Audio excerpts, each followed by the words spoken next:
বিসমিল্লাহির রহমানির রহিম। পরম করুণাময় ও অসীম দয়ালু আল্লাহর নামে শুরু। আসসালামু আলাইকুম ওয়া রাহমাতুল্লাহি ওয়া বারাকাতুহু। ইন্নাল হামদালিল্লাহ নাহমাদুহু ওয়া নাস্তাঈনুহু ওয়া নাস্তাগফিরুহু ওয়া নাউযু বিল্লাহি মিন শুরুরি আনফুসিনা ওয়া মিন সাইয়্যাতি আ'মালিনা। মান ইয়াহদিহিল্লাহু ফালা মুদিল্লা লাহু ওয়া মান ইউদ্লিল ফালা হাদিয়া লাহু। ওয়া আশহাদু আল লা ইলাহা ইল্লাল্লাহু ওয়াহদাহু লা শারীকা লাহু ওয়া আশহাদু আন্না মুহাম্মাদান আবদুহু ওয়া রাসূলুহু সাল্লাল্লাহু তাআলা আলাইহি ওয়া আলা আলিহি ওয়া সাহবিহি ওয়া সাল্লামা তাসলিমান কাসীরা। ইয়া আইয়ুহাল্লাযীনা আমানুত্তাকুল্লাহা হাক্কা তুকাতিহি ওয়া লা তামুতুন্না ইল্লা ওয়া আনতুম মুসলিমুন। ইয়া আইয়ুহান নাসুত্তাকু রাব্বাকুমুল্লাযী খালাকাকুম মিন নাফসিন ওয়াহিদাহ ওয়া খালাকা মিনহা যাওজাহা ওয়া বাসসা মিনহুমা রিজালান কাসীরান ওয়া নিসাআ ওয়াত্তাকুল্লাহাল্লাযী তাসাআলুনা বিহি ওয়াল আরহাম ইন্নাল্লাহা কানা আলাইকুম রাকীবা। ইয়া আইয়ুহাল্লাযীনা আমানুত্তাকুল্লাহা ওয়া কুলু কাওলান সাদীদা يصلح لكم أعمالكم ويغفر لكم ذنوبكم ومن يطع الله ورسوله فقد فاز فوزا عظيما. أما بعد فإن خير الحديث كتاب الله وخير الهدي هدي محمد صلى الله عليه وسلم وشر الأمور محدثاتها وكل محدثة بدعة وكل بدعة ضلالة وكل ضلالة في النار. أعوذ بالله من الشيطان الرجيم. وممن خلقنا أمة يهدون بالحق وبه يعدلون. শ্রদ্ধেয় ওলামায়ে কেরাম, সম্মানিত দ্বীনী ভাই এবং বোন সকল, আল্লাহ পাক রব্বুল আলামিনের অশেষ শুকরিয়া যে আল্লাহ পাক রব্বুল আলামিন আমাদেরকে এই মোবারক দিনে, জুমার দিনে, জুমার সালাতের পরে দাওয়া সেন্টার, ইসলামিক সেন্টার জুবাইলে আল্লাহ এবং তার রাসূল সাল্লাল্লাহু আলাইহি সাল্লামের কথা শোনার জন্য এবং শোনাবার জন্য একত্রিত হওয়ার তৌফিক দান করেছেন। আলহামদুলিল্লাহ। আল্লাহ পাকের প্রশংসা সুন্নতি খুতবায় পেশ করা হয়েছে। তারপরে নবী মুহাম্মদ রাসূলুল্লাহ সাল্লাল্লাহু আলাইহি সাল্লামের হক হচ্ছে তার প্রতি সালাত ও সালাম পেশ করা, তাও করেছি। আর তারপরে আল্লাহ পাকের শুকরিয়া জ্ঞাপন করে মানুষের শুকরিয়া আদায় করা আবশ্যক। আল্লাহ পাক ও সমস্ত ভাইদেরকে জাযায়ে খায়ের দান করেন যারা এই মহাসম্মেলনে যে কোনোভাবে সহযোগিতা করেছেন, সময় দিয়ে সহযোগিতা করেছেন, শ্রম দিয়ে সহযোগিতা করেছেন, অর্থ দিয়ে সহযোগিতা করেছেন, অনুমতি দিয়ে সহযোগিতা করেছেন, ব্যবস্থাপনার মাধ্যমে সহযোগিতা করেছেন, অথবা এখানে হাজির হয়ে সহযোগিতা করেছেন। যেসব ভাই বোনেরা বিভিন্ন এলাকা থেকে এখানে দিনের কথা শোনার জন্য এসেছেন, তাদের সহযোগিতা বড় সহযোগিতা। আল্লাহ পাক যেন সকলকে উত্তম প্রতিদান দান করেন। জাযাহুমুল্লাহু খাইরান।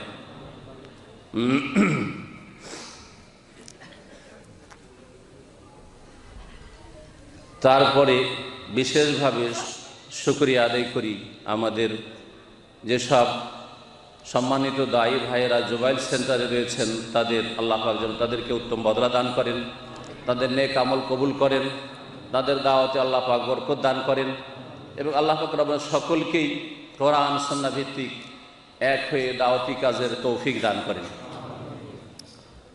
আরও যেসব দায়ী ভাইরা বিভিন্ন এলাকা থেকে, বিভিন্ন শহর থেকে এসেছেন, তাদের সহযোগিতা ভোলা যায় না।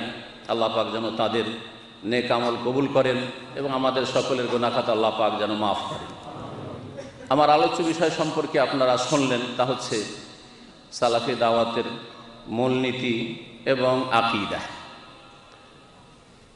এই একটি বড় বিষয়, আকীদার বিষয় বিশাল একটি বিষয়।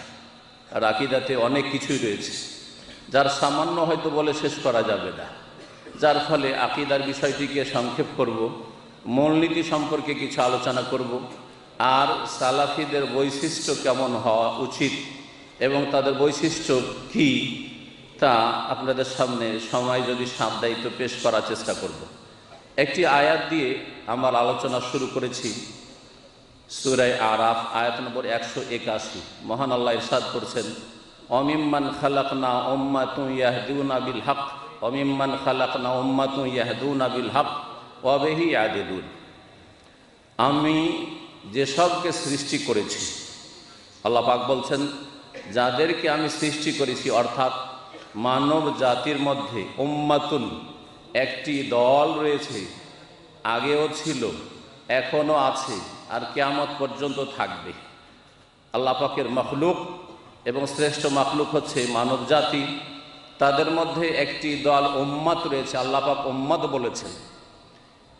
একটি দল রয়েছে ইয়াহদুনা বিল হক, যারা হক দ্বারা নিজেরা পরিচালিত হয় এবং অন্যকে পরিচালিত করে। সত্যের পথ, হেদায়েতের পথ, জান্নাতের পথ, সরল পথ সিরাতে মুস্তাকিম তারা দেখায় নিজেকে এবং অন্যজনকে। ইয়াহদুনা বিল হক, আল্লাহ পাক প্রশংসা করেছেন এক শ্রেণীর মানুষের। আল্লাহ পাক এই আয়াতে প্রশংসা করেছেন ওয়া বিহি ইয়াদিলুন, এবং হক দ্বারাই তারা বিচার করে, হক দ্বারাই তারা সিদ্ধান্ত পেশ করে, হকের মাধ্যমে, সত্যের মাধ্যমে। আর হক হচ্ছে ওয়াহি, হক হচ্ছে আল্লাহ পাক রব্বুল আলামিন নাযিলকৃত ওয়াহি, যা আম্বিয়া রাসূলগণের মাধ্যমে মানব জাতি পর্যন্ত পৌঁছেছে। তারা তাহলে আম্বিয়াদের যে দাওয়াত ছিল, যে দাওয়াতের ভিত্তি হচ্ছে ওয়াহির ওপর, এই ওয়াহি দ্বারা তারা নিজেরা পরিচালিত হয়, অন্যদেরকে পরিচালিত করে, এবং এর দ্বারা তারা সুবিচার কায়েম করে। ওয়া বিহি ইয়াদিলুন। আল্লাহ পাক এই উম্মতের কথা বলেছেন, এই উম্মতকে তলাশ করতে হবে।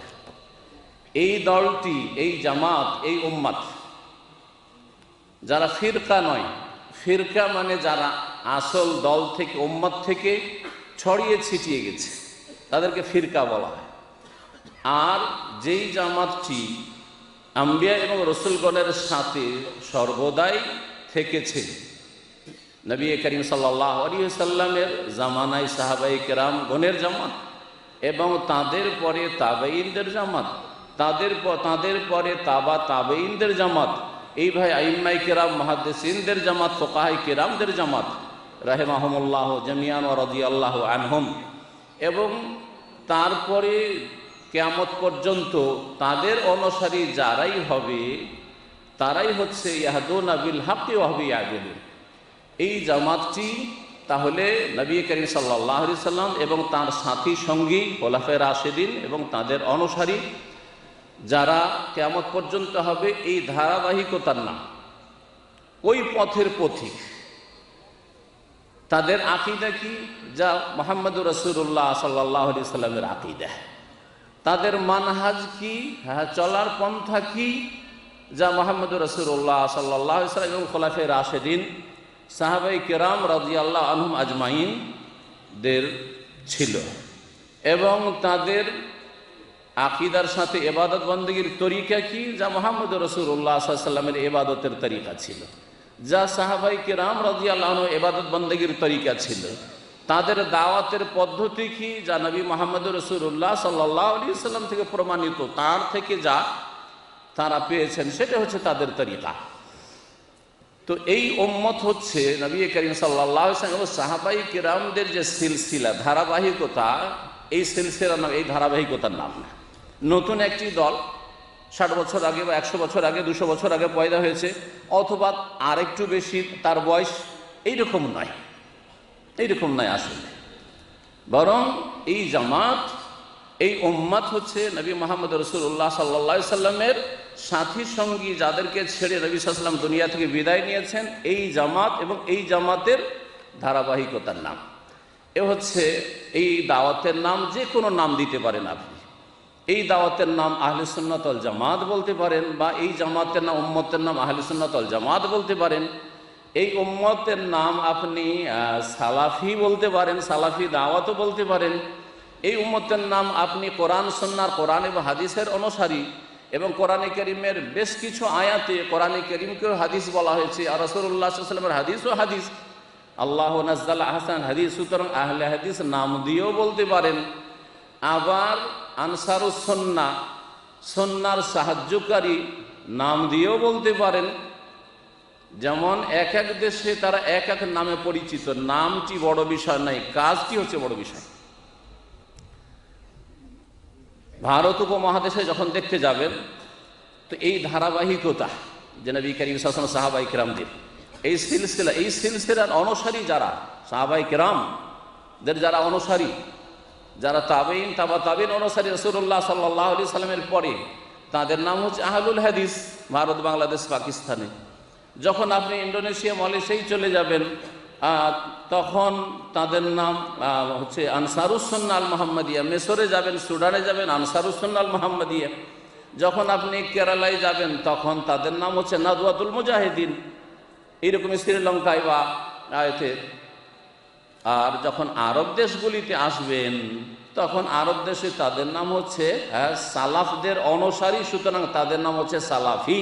এক বচন সালাফি আর বহু বচন হচ্ছে সালাফিউন বা সালাফিইন, যারা সালাফদের অনুসারী আকীদার ক্ষেত্রে, ইবাদতের ক্ষেত্রে, আখলাক চরিত্রের ক্ষেত্রে, হালাল হারামের ক্ষেত্রে, দিনের জীবনের প্রতিটি ক্ষেত্রে, ব্যক্তি জীবনের ক্ষেত্রে, পারিবারিক জীবনের ক্ষেত্রে, সামাজিক ক্ষেত্রে, সমস্ত ক্ষেত্রে, অর্থনীতিতে, সমস্ত ক্ষেত্রে যারা সালাফগণের অনুসারী। সালাফ কারা? যারা এই উম্মতের প্রথম যুগের নবী মুহাম্মদ রাসূলুল্লাহ সাল্লাল্লাহু আলাইহি ওয়াসাল্লামের সাহাবায়ে কেরামদের যুগ এবং তাবেঈন তাবা তাবেঈন এই স্বর্ণ যুগগুলিতে যেসব খাঁটি মুসলিমরা ছিলেন, এই খাঁটি মুসলিমদের যারা অনুসারী কিয়ামত পর্যন্ত হবে তারা হচ্ছে সালাফি।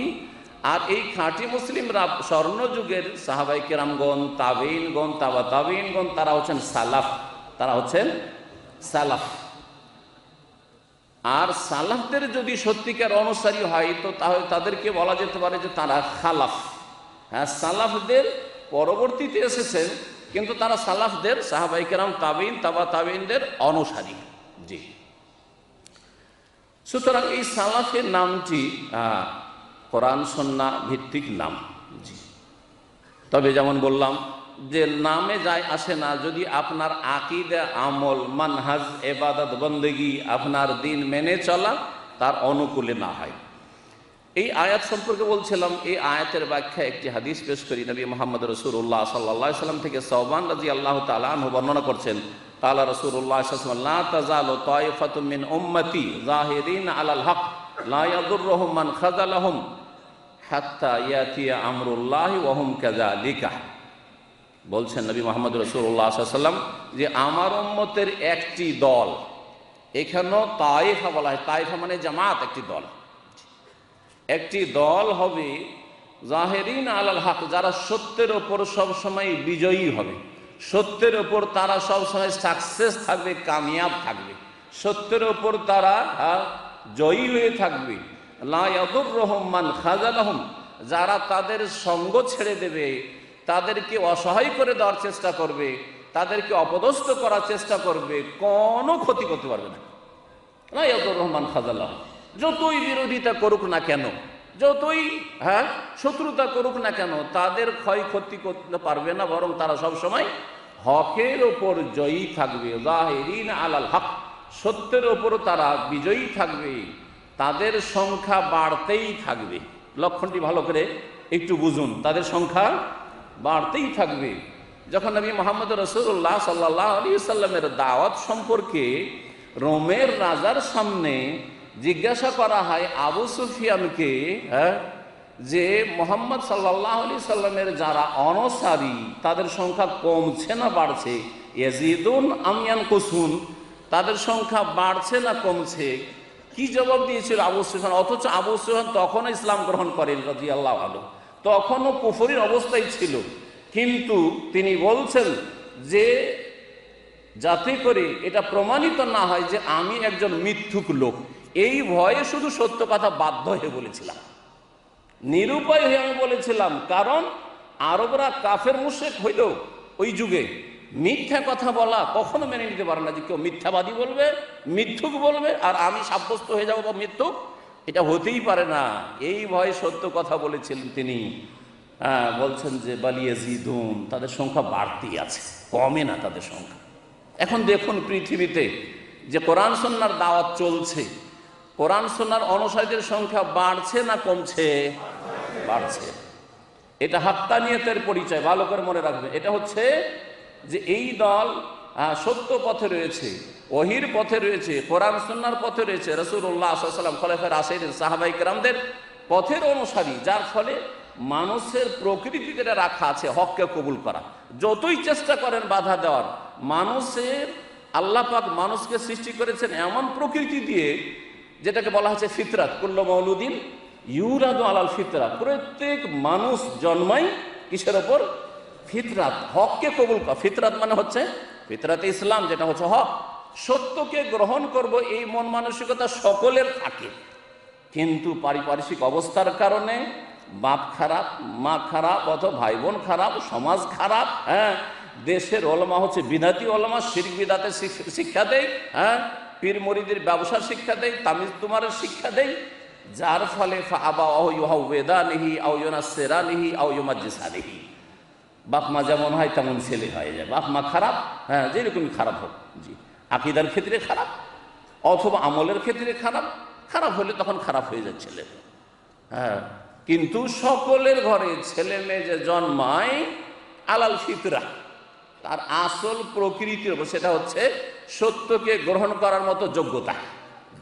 সত্যকে গ্রহণ করার মতো যোগ্যতা। ইহুদির ঘরেও এরকম ছেলে জন্মায়, আর হিন্দুর ঘরেও জন্মায়, আর সহি আকিদার ঘরেও জন্মায়, আর বদ আকিদা আর শিরক বিদআত যারা কবর মাজারে সেজদা করে তাদের ঘরেও ওই রকমই ফিতরাতের ওপর ছেলে মেয়েরা জন্মায়। তো নবী মুহাম্মদ রাসূলুল্লাহ সাল্লাল্লাহু আলাইহি ওয়াসাল্লাম বলছেন যে তাদের কেউ ক্ষয়ক্ষতি করতে চাইলে, তাদেরকে অপদস্থ করতে চাইলে অপদস্থ করতে পারবে না, হাত্তা ইয়াতি আমরুল্লাহ, যতক্ষণ পর্যন্ত আল্লাহর নির্দেশ না চলে আসে। সেটা হচ্ছে কিয়ামতের নির্দেশ, যে পৃথিবী থেকে সৎ মানুষ শেষ, সৎ মানুষের রূহগুলিকে গ্রহণ করবেন আল্লাহ রাব্বুল আলামিন। অসৎ লোক শুধু কাফের আর মুনাফিক আর অসৎ লোক আল্লাহ দ্রোহীরা থেকে যাবে, বদ আকিদার লোক থেকে যাবে, আর তাদের ওপর কিয়ামত কায়েম হবে। যেমন এই হাদিসের ব্যাখ্যায় বলেছেন মুহাদ্দিসিন কিরাম, অহম কাযালিকা, এইরকমই সত্যের উপর তারা সর্বদা জয়ী থাকবে। সহিহ বুখারী মুসলিমের হাদিস। এই হাদিসের ব্যাখ্যা সম্পর্কে এই দলটি কোন দল? সবাই কিন্তু এই দলে সামিল হওয়ার চেষ্টা করে, শিরিক করেও এই দলে তারা নিজেকে সামিল করে যে আমরাই এই দলের লোক।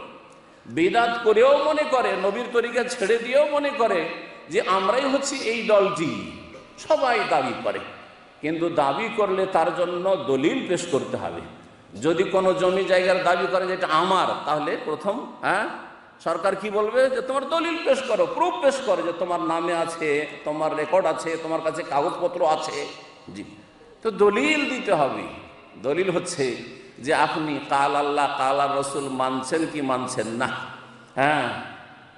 কোরআন এবং সুন্নাহর কথা চোখ বন্ধ করে মানছেন কি মানছেন না। না কোরআন এবং হাদিসের কথা মানার জন্য অমুক ইমাম সাহেব বলবে তাহলে মানবো, অমুক বুজুর্গ সাহেব বলবে তাহলে মানবো, আমার পীরে কিবলা যদি বলেন তাহলে মানবো, আমাদের মুফতি সাহেব কি বলছেন, আমাদের ওলামারা কি বলছেন। তাহলে কোরআন সুন্নাহ মানার জন্য এই শর্ত লাগাচ্ছেন একদল। তারাও মুসলিম, কিন্তু তারা শর্ত সাপেক্ষ কোরআন সুন্নাহ মানবে।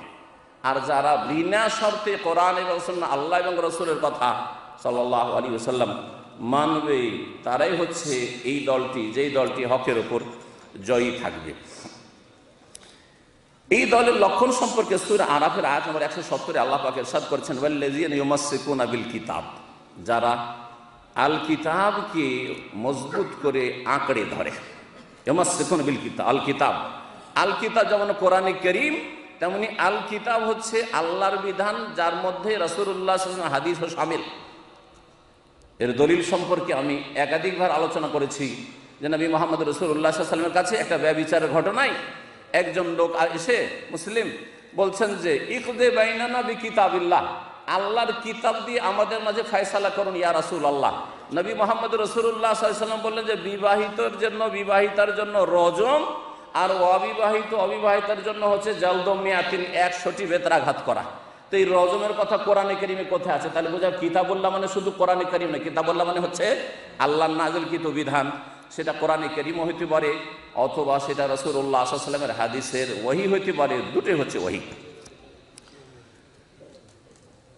আল্লামা আলবানী রাহিমাহুল্লাহর উক্তি কিছু বর্ণনা করব সালাফিদের মূলনীতি সম্পর্কে। আয়াতের তাফসীরটা শেষ হয়নি, শেষ করি। আল্লাহ পাক বলছেন ওয়াল্লাযীনা ইউমাসসিকুনা বিল কিতাব, যারা কোরআন সুন্নাহকে মজবুত করে ধারণ করে। তাহলে প্রথম হইতে হবে যে আমি কোরআন সুন্নাহকে মজবুত করে ধরবো, কোনো ব্যক্তিকেও ধরবো না, কোনো তরিকাও ধরবো না। আমার কাছে আছে আল্লাহর কিতাব কোরআনে কারীম এবং রাসূলুল্লাহ সাল্লাল্লাহু আলাইহি ওয়াসাল্লামের সুন্নাহ হাদিস রয়েছে। তারপরে খোলাফায়ে রাশিদিনের আদর্শ রয়েছে, কারণ প্রিয় নবী মুহাম্মদ রাসূলুল্লাহ সাল্লাল্লাহু আলাইহি ওয়াসাল্লাম বলেছেন, সুনানে আবু দাউদের হাদিস, হাদিস সহিহ, আলাইকুম বিসুন্নতি ওয়া সুন্নাতিল খোলাফায়ে রাশিদিন আল মাহদিয়িন মিন বাদি, তোমরা আমার আদর্শকে মজবুত করে ধারণ করো। ওয়া সুন্নাতিল খোলাফায়ে রাশিদিনের আদর্শকে মজবুত করে ধারণ করো। আব্দু আলাইহা বিন নাওয়াজিজ, মাড়ির দাঁত দিয়ে মজবুত করে আঁকড়ে ধরো যাতে ছুটে না যায়। ওয়া ইয়াকুম মুহদাসাতিল উমুর, নতুন নতুন ধর্মের নামে যেসব কাজ করে থাকে লোকেরা, এই সব থেকে নিজেকে বাঁচিয়ে রাখিও। ফাইন্না কুল্লা মুহদাসাতিন বিদআহ, কারণ প্রত্যেক নতুন কাজ হচ্ছে বিদআত, যার স্থান ইসলামে নেই। আল্লাহ পাক রব্বুল আলামিন তারপর একটি লক্ষণ বলছেন যে কোরআন সুন্নাহকে মজবুত করে ধরার পরে তাদের লক্ষণ হচ্ছে ওয়া আকামুস সালাতা, তারা সালাত কায়েম করবে, নামাজ কায়েম করবে। আর নামাজের গুরুত্ব দেওয়ার ক্ষেত্রে, নামাজের ক্ষেত্রে শক্ত ফতোয়ার ক্ষেত্রে কোরআন সুন্নাহর আলেমরা, সালাফি আলেমরা, জি সৌদি আরবের আলেমরা, তাদের যে শক্ত ফতোয়া, এইরকম ফতোয়া পৃথিবীতে কোথাও পাবে না।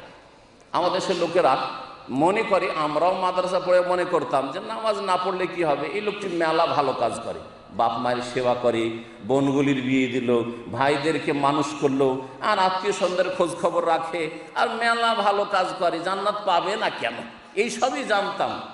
কিন্তু সৌদি আরবে আসার পরেই জানলাম যে বেনামাজির ইসলামে কোনো স্থান নেই।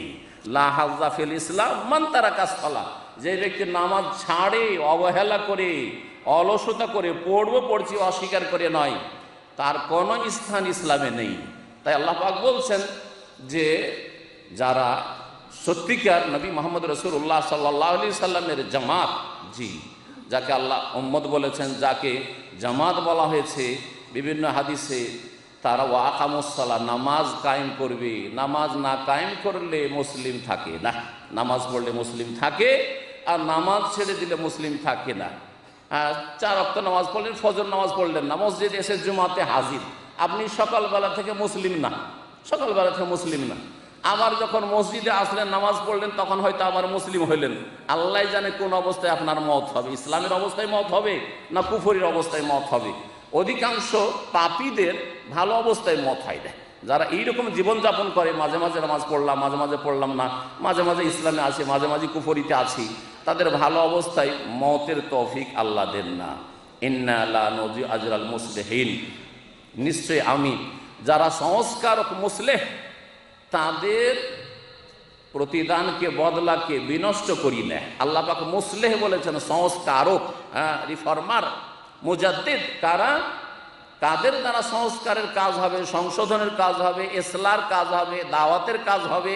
আর কাদের দাওয়াত সহি, যারা কোরআন সুন্নাহকে আঁকড়ে ধরে এবং 5 ওয়াক্ত নামাজকে প্রতিষ্ঠা করে, নামাজ না থাকলে ইসলাম থাকে না, এই এতেকাদ বিশ্বাস রাখে, তারাই হচ্ছে আসল মুসলিম। আল্লাহ পাক বলেছেন। আল্লামা আলবানী রাহিমাহুল্লাহর কথা বলছিলাম, তিনি সালাফি দাওয়াত সম্পর্কে খুব সুন্দর আলোচনা তার লিখনীতে করেছেন। তার আলোচনা থেকে কিছু শোনাই। তিনি বলছেন যে সালাফি দাওয়াতের 3টি স্তম্ভ রয়েছে। ইসলামের স্তম্ভ 5টি, ইমানের স্তম্ভ হচ্ছে 6টি, কিন্তু সালাফি দাওয়াত, আপনি যে বলছেন আমার দাওয়াতটা হচ্ছে কোরআন সুন্নাহর দাওয়াত, আমার দাওয়াত হচ্ছে রাসূলুল্লাহ সাল্লাল্লাহু আলাইহি ওয়াসাল্লামের দাওয়াত, আমার দাওয়াত হচ্ছে খোলাফায়ে রাশিদিনের দাওয়াত, আমার দাওয়াত হচ্ছে আপনার সাহাবায়ে কেরাম রাদিয়াল্লাহু তাআলা আনহুম আজমাইনদের দাওয়াত, এই যখন দাবি করবেন, তাহলে আপনার মধ্যে এই 3টি স্তম্ভ থাকতে হবে আপনার দাওয়াতে। প্রথম হচ্ছে কোরআনে কারীম। কোরআনে কারীমে আছে এবং কোরআনে কারীম রাসূলুল্লাহ সাল্লাল্লাহু আলাইহি ওয়াসাল্লাম এইভাবেই বুঝেছেন, সাহাবারা এইভাবে বুঝেছেন। তাহলে প্রথম আপনার কাছে কোরআনে কারীমের সামনে আর কোনো কথা লাগবে না। তাআলা আল্লাহ কি বলেছেন এটা আপনাকে দেখতে হবে। মহান আল্লাহ কোরআনে কারীম সম্পর্কে বহু আয়াত কোরআনে কারীমে রয়েছে। তার মধ্যে একটি আয়াত পেশ করি, সূরা ফুরকানের শুরুতে আল্লাহ বলছে, তাবারাকাল্লাযী নাযালাল ফুরকানা আলা আবদিহি লিয়াকুনা লিল আলামিনা নাযীরা। বরকতময় সেই সত্তা যিনি আল ফুরকান, হক এবং বাতিলের মাঝে, সত্য এবং মিথ্যার মাঝে, ভেজালের দাওয়াত আর সত্য খাঁটি দাওয়াতের মাঝে পার্থক্য করার জন্য আল্লাহ পাক আল ফুরকান নাযিল করেছেন তার প্রিয় বান্দা মুহাম্মদুর রাসূলুল্লাহ সাল্লাল্লাহু আলাইহি সাল্লামের ওপর, লিয়াকুনা লিল আলামিনা নাযীরা, যাতে করে বিশ্ব জগতের সকলের জন্য তিনি সতর্ক সাবধানকারী নবী রাসূল হন। তো কোরআন কারীমকে আল্লাহ পাক কেন নাযিল করেছেন? ফুরকান, হক এবং বাতিলের মাঝে পার্থক্য করে দেওয়ার জন্য। এই কোরআনে কারীম দিয়ে বহু জাতিকে আল্লাহ পাক সম্মানিত করেন আর বহু জাতিকে আল্লাহ পাক অপদস্থ লাঞ্ছিত করেন। সহিহ মুসলিমের হাদিস, ওমর ইবনে খাত্তাব রাদিয়াল্লাহু তাআলা আনহু বর্ণনা করছেন, আন্না নবী সাল্লাল্লাহু আলাইহি ওয়াসাল্লাম কাল ইন্নাল্লাহা ইয়ারফাউ বিহাযাল কিতাবি আকওয়ামান। এই কোরআনে কারীম দিয়ে বহু জাতিকে আল্লাহ পাক সম্মানিত করেছেন।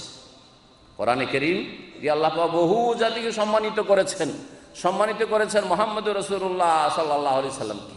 মক্কায় তার অবস্থা কি ছিল মক্কায় জীবন পড়েন, আর মদিনায় আল্লাহ পাক কিভাবে সম্মানিত করলেন, মক্কা বিজয়ের দিনে কিভাবে আল্লাহ পাক সম্মানিত করলেন।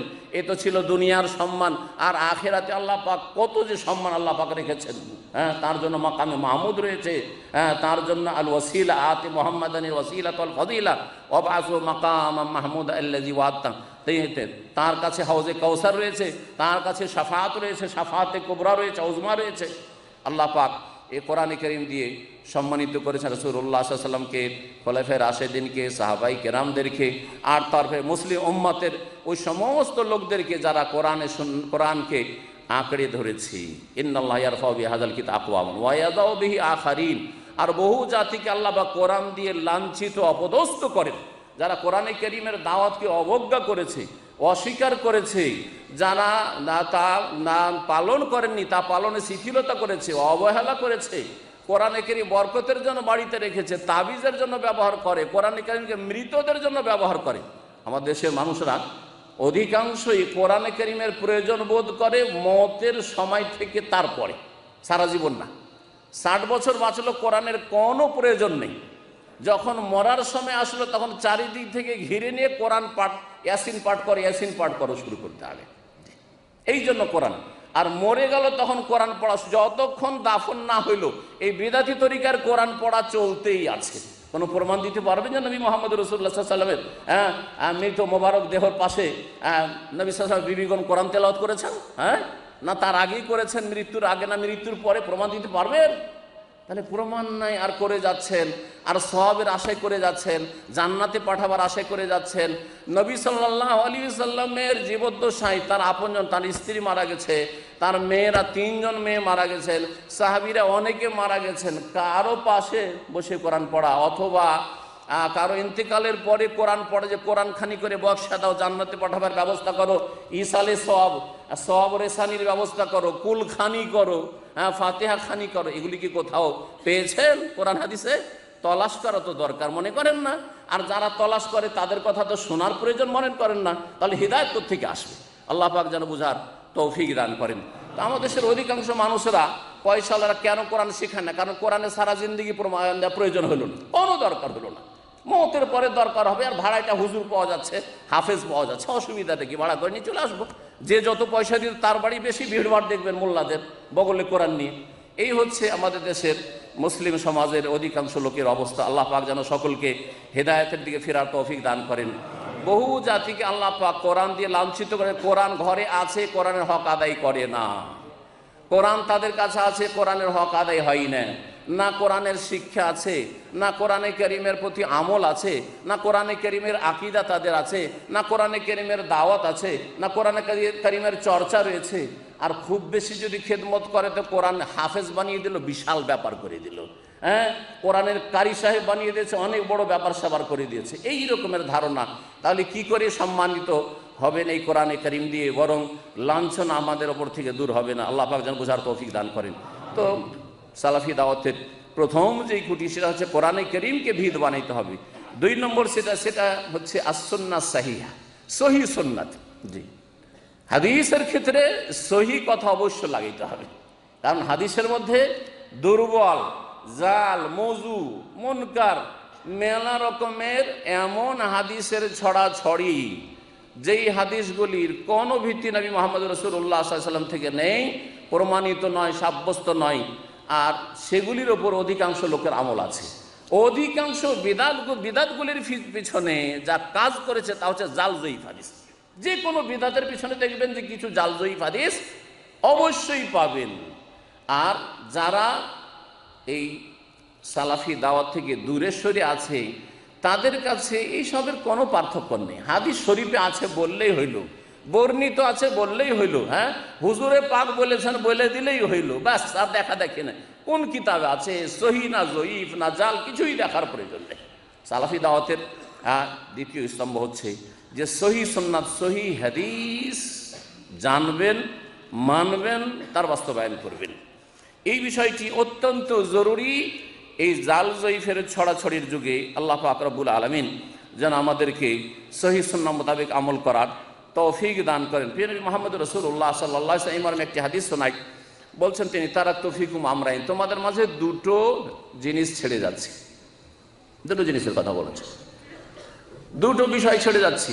লাম তাদিল্লু মা তামাসসাকতুম বিহিমা, অতদিন পথভ্রষ্ট হবে না যতদিন তোমরা ওই দুটোকে মজবুত করে ধরে থাকবে। কিতাব আল্লাহ, একটি হচ্ছে আল্লাহর কিতাব কোরআনে কারীম, ওয়া সুন্নাত রাসূলিহি, বা কোন হাদিসে ওয়া সুন্নতি, তার রাসূলের সুন্নাত বা তার আমার সুন্নাত, নবী মুহাম্মদ রাসূলুল্লাহ সাল্লাল্লাহু আলাইহি ওয়াসাল্লামের সুন্নাত মানে হাদিস, তিনি যা বলেছেন, তিনি যা করেছেন, তিনি যেসব কথা সাহাবায়ে কেরামরা কাজ করেছেন সেগুলির স্বীকৃতি দান করেছেন। মুয়াত্তা মালিকের হাদিস। এইরকমই মুস্তাদরাক হাকিমে রয়েছে যে লাম তাজিল্লু মা ইন তামাসসাকতুম বিহিমা কিতাবাল্লাহ সুন্নাহ ওয়া লা ইয়াতাফাররাকা হাত্তা ইয়ারিদা আলাইয়াল হাউজ, আর এই কোরআন সুন্নাহ আমার থেকে পৃথক হবে না যতক্ষণ পর্যন্ত হওজে আমার কাছে না পৌঁছে যায়। কোরআন সুন্নাহর অনুসারীরা নবী মুহাম্মদ রাসূলুল্লাহ সাল্লাল্লাহু আলাইহি ওয়াসাল্লামের হওজের কাছে যেতে পারবে আর হওজে কাউসারের পানি পাবে। এই মর্মে সহিহ বুখারী মুসলিমে প্রসিদ্ধ হাদিস রয়েছে। অনেকে যাচ্ছে নবী সাল্লাল্লাহু আলাইহি ওয়াসাল্লামের কাছে, আর যাওয়ার পরে সেখানে হওজ কাউসারের পানি পাচ্ছে, একবার পান করলে আর পিপাসা লাগবে না হওজে কাউসারের পানি। তারপরে কিছু লোক হঠাৎ করে আসলো, যখন আসলো ফেরেশতারা বাধা দেওয়ার চেষ্টা করলো, হ্যাঁ, ইউহালুদুনি, আমার সামনে এসে আর সৃষ্টি করে দেওয়া হলো, ধাক্কা দিয়ে সরিয়ে দেওয়া হচ্ছে তাদেরকে, হওজে কাউসার আসতে দেওয়া হচ্ছে না। নবী মুহাম্মদ রাসূলুল্লাহ সাল্লাল্লাহু আলাইহি ওয়াসাল্লাম বলবেন, ওসাই হাবি, ওসাই হাবি, আমার সাথী সঙ্গী এরা, আমার দলের লোক, আসতে দাও ফেরেশতারা, আসতে দাও। নবী সাল্লাল্লাহু আলাইহি ওয়াসাল্লাম যখন এই কথা বলবেন, তখন ফেরেশতারা জবাবে বলবেন, এই নবী সাল্লাল্লাহু আলাইহি ওয়াসাল্লাম এই কথাকে শুনবেন তারা, হ্যাঁ, মেনে নেবেন যে যাক নবী যখন বলছেন আসতে দি, আসতে দি, না, বলবেন ইন্নাকা লা তাদরি মা আহদাসু বাদাকা, আরে আপনি জানেন না যে আপনার ইন্তেকালের পরে এরা ধর্মের নামে কি নতুন নতুন কাজ করেছে, কত যে নতুন নতুন কাজ করেছে। আপনার তরিকার লোক না, এদের কপালে দাগ পড়ে আছে, এরা নামাজ পড়েছে, উযুর অঙ্গগুলি চমকিছে, আপনি মনে করছেন এগুলো আমার সাথীর সঙ্গে এই লক্ষণ দেখে, কিন্তু এরা বিদাতি নামাজি ছিল, বিদাতি তরিকায় নামাজ পড়েছে।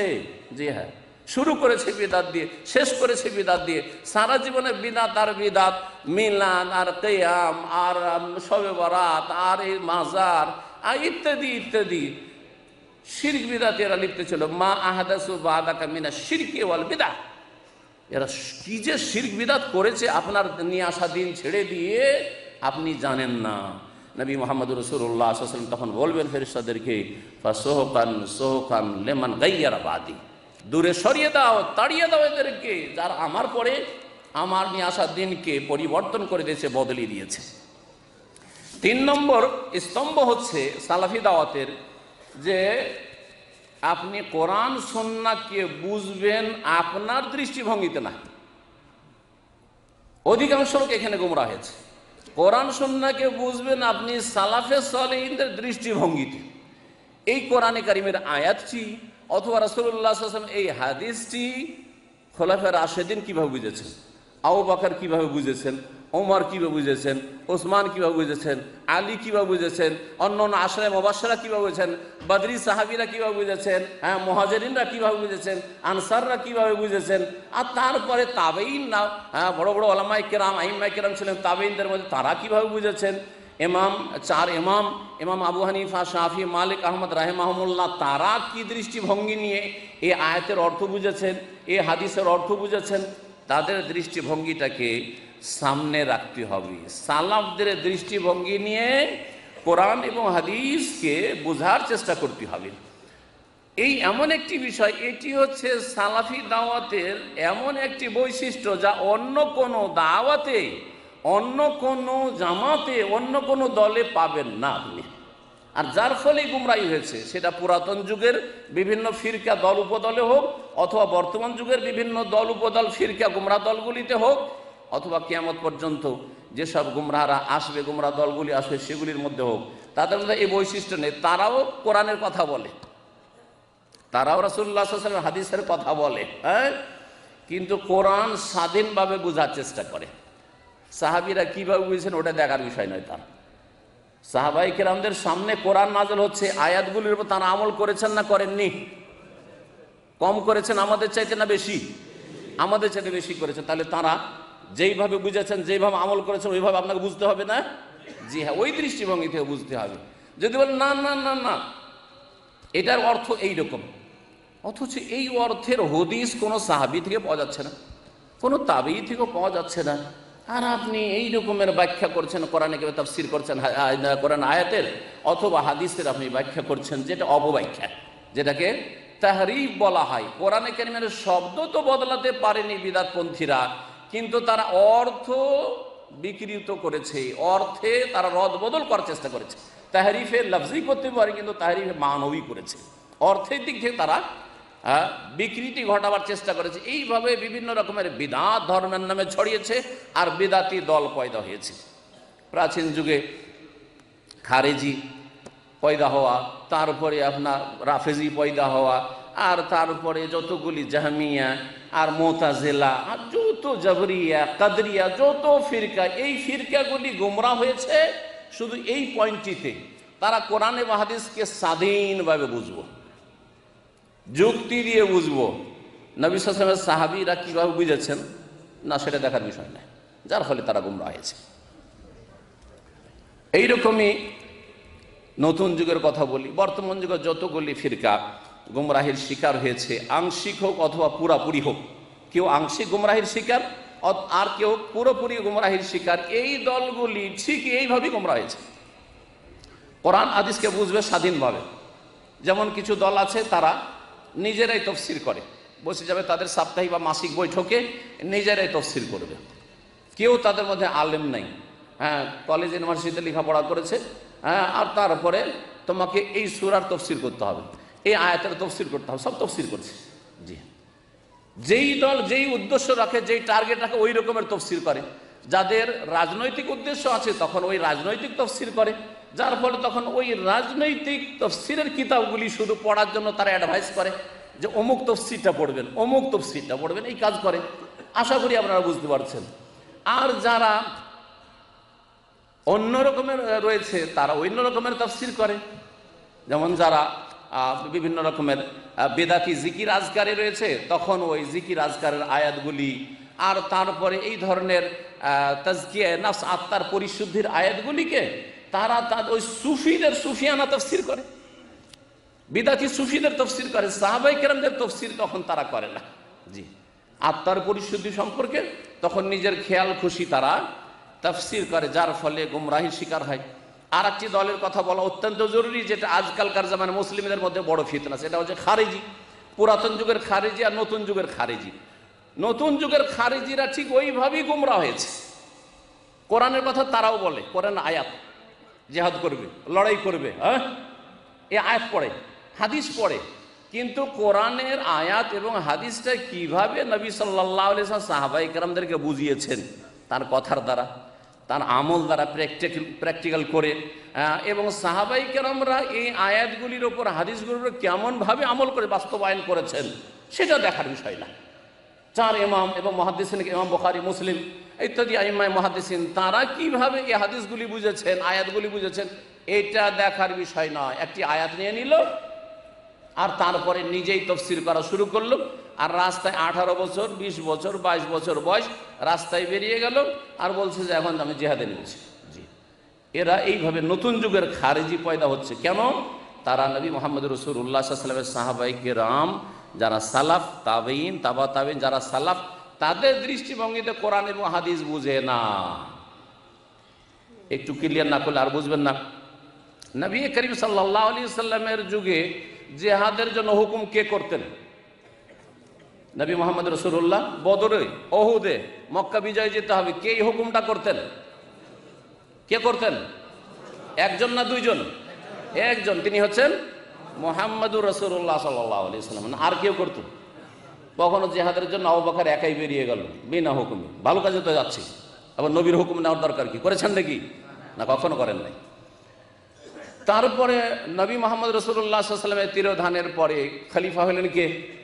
আবু বকর সিদ্দিক রাদিয়াল্লাহু। আবু বকর সিদ্দিক রাদিয়াল্লাহু তাআলা আনহুর যে জামানা, অল্প জামানা, 2 বছর 3 মাস 10 দিন মোটামুটি, এই দিনগুলিতে কোন জিহাদের হুকুম, জিহাদের নেতৃত্ব দেওয়ার জন্য বেরিয়ে গেলাম, আবু বকরকে জিজ্ঞাসা করার দরকার কি? উনি না করলে আমাকে করতে হবে না, আমি বেরিয়ে যাব। ওমর বেরিয়েছেন, ওসমান বেরিয়েছেন, আলী বেরিয়েছেন রাদিয়াল্লাহু আনহু আজমাইন, কেউ বেরোননি। যতদিন তিনি খলিফা, হুকুম করবেন কে? দেশের শাসক হুকুম করবেন। খলিফা হচ্ছেন দেশের শাসক, তিনি হুকুম করবেন। ওমরের জামানায় ওসমান কোন হুকুম করেছেন যে চলো জিহাদ যেতে হবে? করেছেন?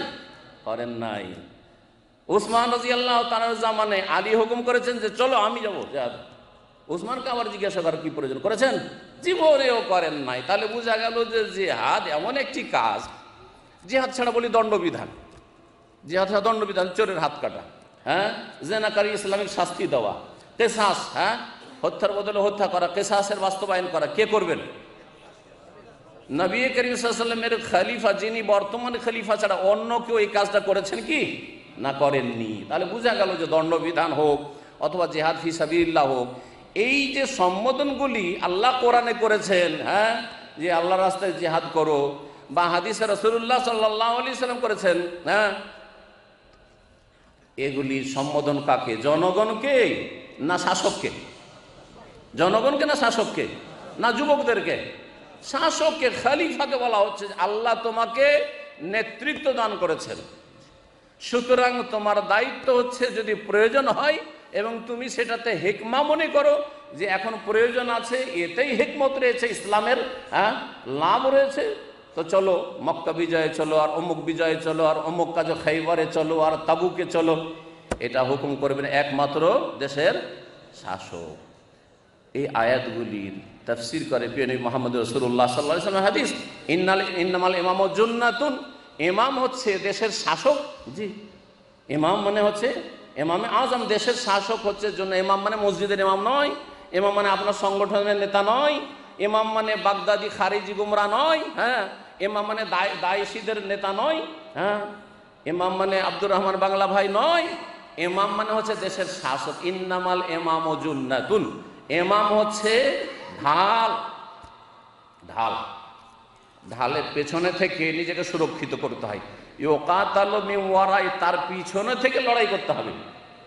ইমামের, শাসকের পেছনে থেকে তার নেতৃত্বের লড়াই করতে হবে, আগে বেড়ে গেলে হবে না। আপনারা আরো জানেন সালাফদের যুগের ঘটনা। ভারতে সিন্ধু প্রদেশে জিহাদের জন্য কে গিয়েছিলেন? কে গেছিলেন? তার নাম কি? মোহাম্মদ বিন কাসেম রাহিমাহুল্লাহ, জি, তিনি গিয়েছিলেন। হুকুম হাজ্জাজ বিন ইউসুফ, জালেম শাসক, খুনি শাসক, তারপর তার হুকুম গেছে।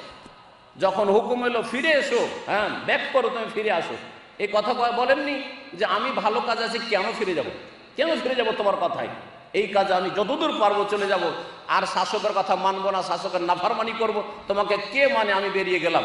যেমন অনেক খারেজিরাই করেছে। দেশের শাসক যখন বললো ফিরে আসো, বলছে না, ফিরে যাব না, তোমার ন্যাশনালিটি থাকলো, তোমার পাসপোর্ট জ্বালিয়ে দিলাম, দরকার নেই, তোমার দেশে ফিরে যাব না, আমি এখানেই থাকবো।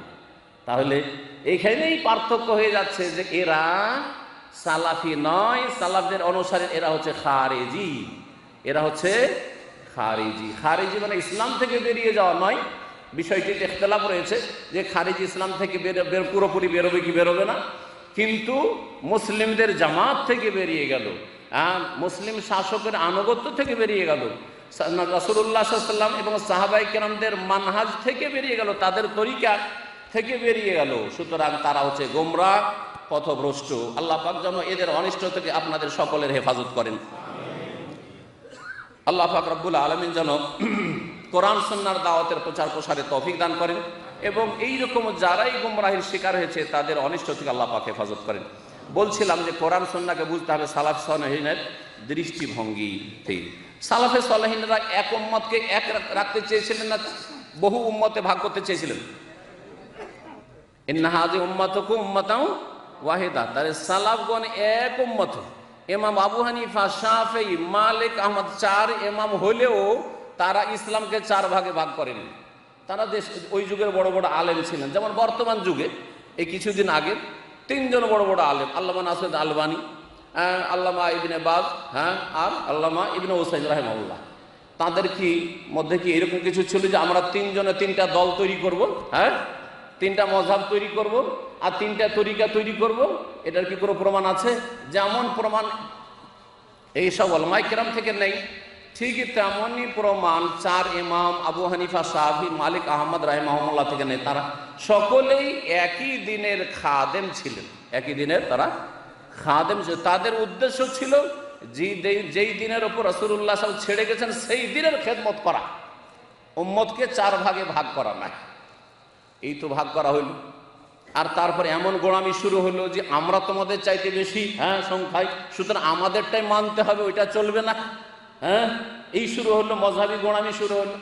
তারপরে আরো চার ভাগে ভাগ করা হইলো, সুফিদের চার ভাগে, চিশতিয়া, কাদেরিয়া, সাহারওয়ারদিয়া আর নকশবন্দিয়া ভাগ করা হইলো। আর তারপরে এই চার থেকে বহু শাখা প্রশাখা করে 126 তরিকা পয়দা করা হইলো। এইভাবে এক উম্মতকে ইন্নাল্লাযীনা ফাররাকু দীনাহুম ওয়া কানু শিয়া'আন লাস্তা মিনহুম ফি শাই', এই দ্বীনকে ছিন্ন ভিন্ন এরা করে ফেলেছে। আল্লাহ বলছেন, হে নবী মুহাম্মদ সাল্লাল্লাহু আলাইহি ওয়াসাল্লাম, যারা এই দ্বীনকে ছিন্ন ভিন্ন করে দিয়েছে, মুসলিমদেরকে বিভক্ত করেছে, তাদের সাথে তোমার কোনো সম্পর্ক নেই, কোনো সম্পর্ক তাদের সাথে নেই। ইন্নামা আমরুহুম ইলাল্লাহ, তাদের বিচার আল্লাহর জন্য ছেড়ে দাও, আল্লাহ পাক তাদেরকে দেখে নেবেন।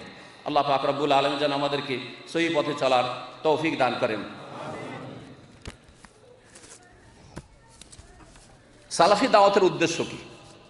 একটি কথা আর বলি, সালাফি দাওয়াত, কোরআন সুন্নাহর এই যে দাওয়াতের কাজ সৌদি আরবে দাওয়াত সেন্টারগুলির মাধ্যমে চলছে এবং সারা বিশ্বে আলহামদুলিল্লাহ চলছে, বাংলাদেশেও চলছে, ভারতেও চলছে, সারা বিশ্বের এমন কোনো জায়গা নেই যেখানে এই কোরআন সুন্নাহ নির্ভেজাল দাওয়াত চলে না, যে কোনো নাম দিয়ে চলুক না কেন। এই যে কোরআন সুন্নাহর দাওয়াত চলছে, এই উদ্দেশ্য কি? এই দাওয়াতের উদ্দেশ্য হচ্ছে মুসলিম উম্মাকে, রাসূলুল্লাহ সাল্লাল্লাহু আলাইহি ওয়াসাল্লামের উম্মতকে ফিরিয়ে নিয়ে যাওয়া কিতাব এবং সুন্নাহর দিকে, সালাফে সালেহিনের তরিকায়, এবং ওই রকম মুসলিম দেখা এই উম্মতকে যেই মুসলিমদেরকে নবী মুহাম্মদ রাসূলুল্লাহ সাল্লাল্লাহু আলাইহি ওয়াসাল্লাম ছেড়ে গেছেন তার ইন্তেকালের সময়। আপনি আমি সারা বিশ্বের মুসলিমরা কেমন মুসলিম হব? সাহাবায়ে কেরামদের মতো মুসলিম হব, আকীদার ক্ষেত্রে, ইবাদতের ক্ষেত্রে, আখলাকের ক্ষেত্রে, জীবনের প্রতিটি ক্ষেত্রে ওই রকম মুসলিম তৈরি করা। যখন ওই রকমের মুসলিম ব্যক্তি তৈরি হবে, বেশ কিছু ব্যক্তির মাধ্যমে একটা পরিবার তৈরি হবে, কয়েক পরিবারের মাধ্যমে একটা সমাজ তৈরি হবে, আর কয়েকটা সমাজের মাধ্যমে একটা দেশ তৈরি হবে, তখন আল্লাহ পাক রব্বুল আলামিনের জমিনে দ্বীনের সমস্ত বিধিবিধানের বাস্তবায়ন সম্ভব হবে। কথাটি ভালো করে বুঝবেন। কিন্তু এক শ্রেণীর লোকেরা এটাকে উল্টো করে বলে যে না, আগে ক্ষমতা নিয়ে নেব, আর ক্ষমতা নিয়ে নিলে সোজা হবি না, তারপরে সবকে পিটিয়ে সোজা করে দেবো, বল প্রয়োগ করে সোজা করব। এটা তরিকা নয়, না রাসূলুল্লাহ সাল্লাল্লাহু আলাইহি ওয়াসাল্লামের দেওয়া তরিকা, না খোলাফায়ে রাশেদিনের তরিকা, না সাহাবায়ে কেরামদের তরিকা, আর না এটা সালাফিদের তরিকা। সালাফিদের তরিকা হচ্ছে যে নিচের দিক থেকে শুরু করতে হবে। এই মর্মেই একজন বড় আলেম চিন্তাবিদ বলেছিলেন যে আকিমু দাওলাতাল ইসলামে ফি কুলুবিকুম তুকাম লাকুম ফি আরদিকুম।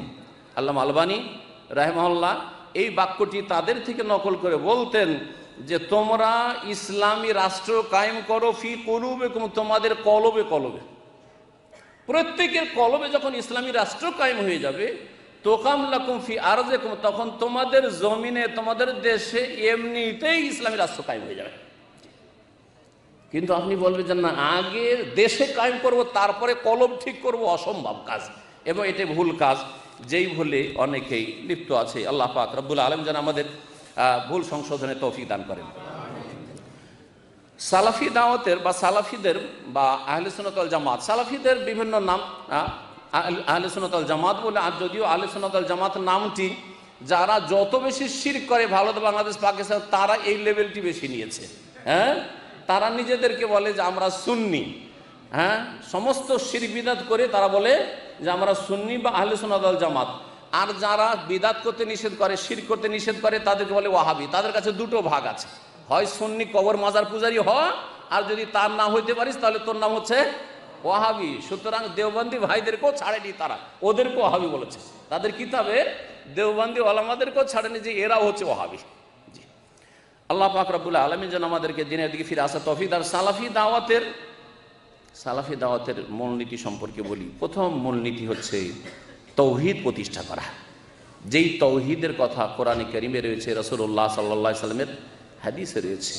আগে তৌহিদ কায়েম করতে হবে। আর তৌহিদ মনে রাখবেন যে ওলামারা তৌহিদকে 3 ভাগে ভাগ করেছেন, যেগুলি কোরআন এবং হাদিসের দলিল থেকে নেওয়া, কোরআনের বিভিন্ন আয়াত থেকে নেওয়া এবং রাসূলুল্লাহ সাল্লাল্লাহু আলাইহি ওয়াসাল্লাম হাদিস থেকে নেওয়া। এই ভাগগুলো যদিও ওলামারা করেছেন, কিন্তু সবগুলির দলিল কোরআন সুন্নাহয় মওজুদ রয়েছে।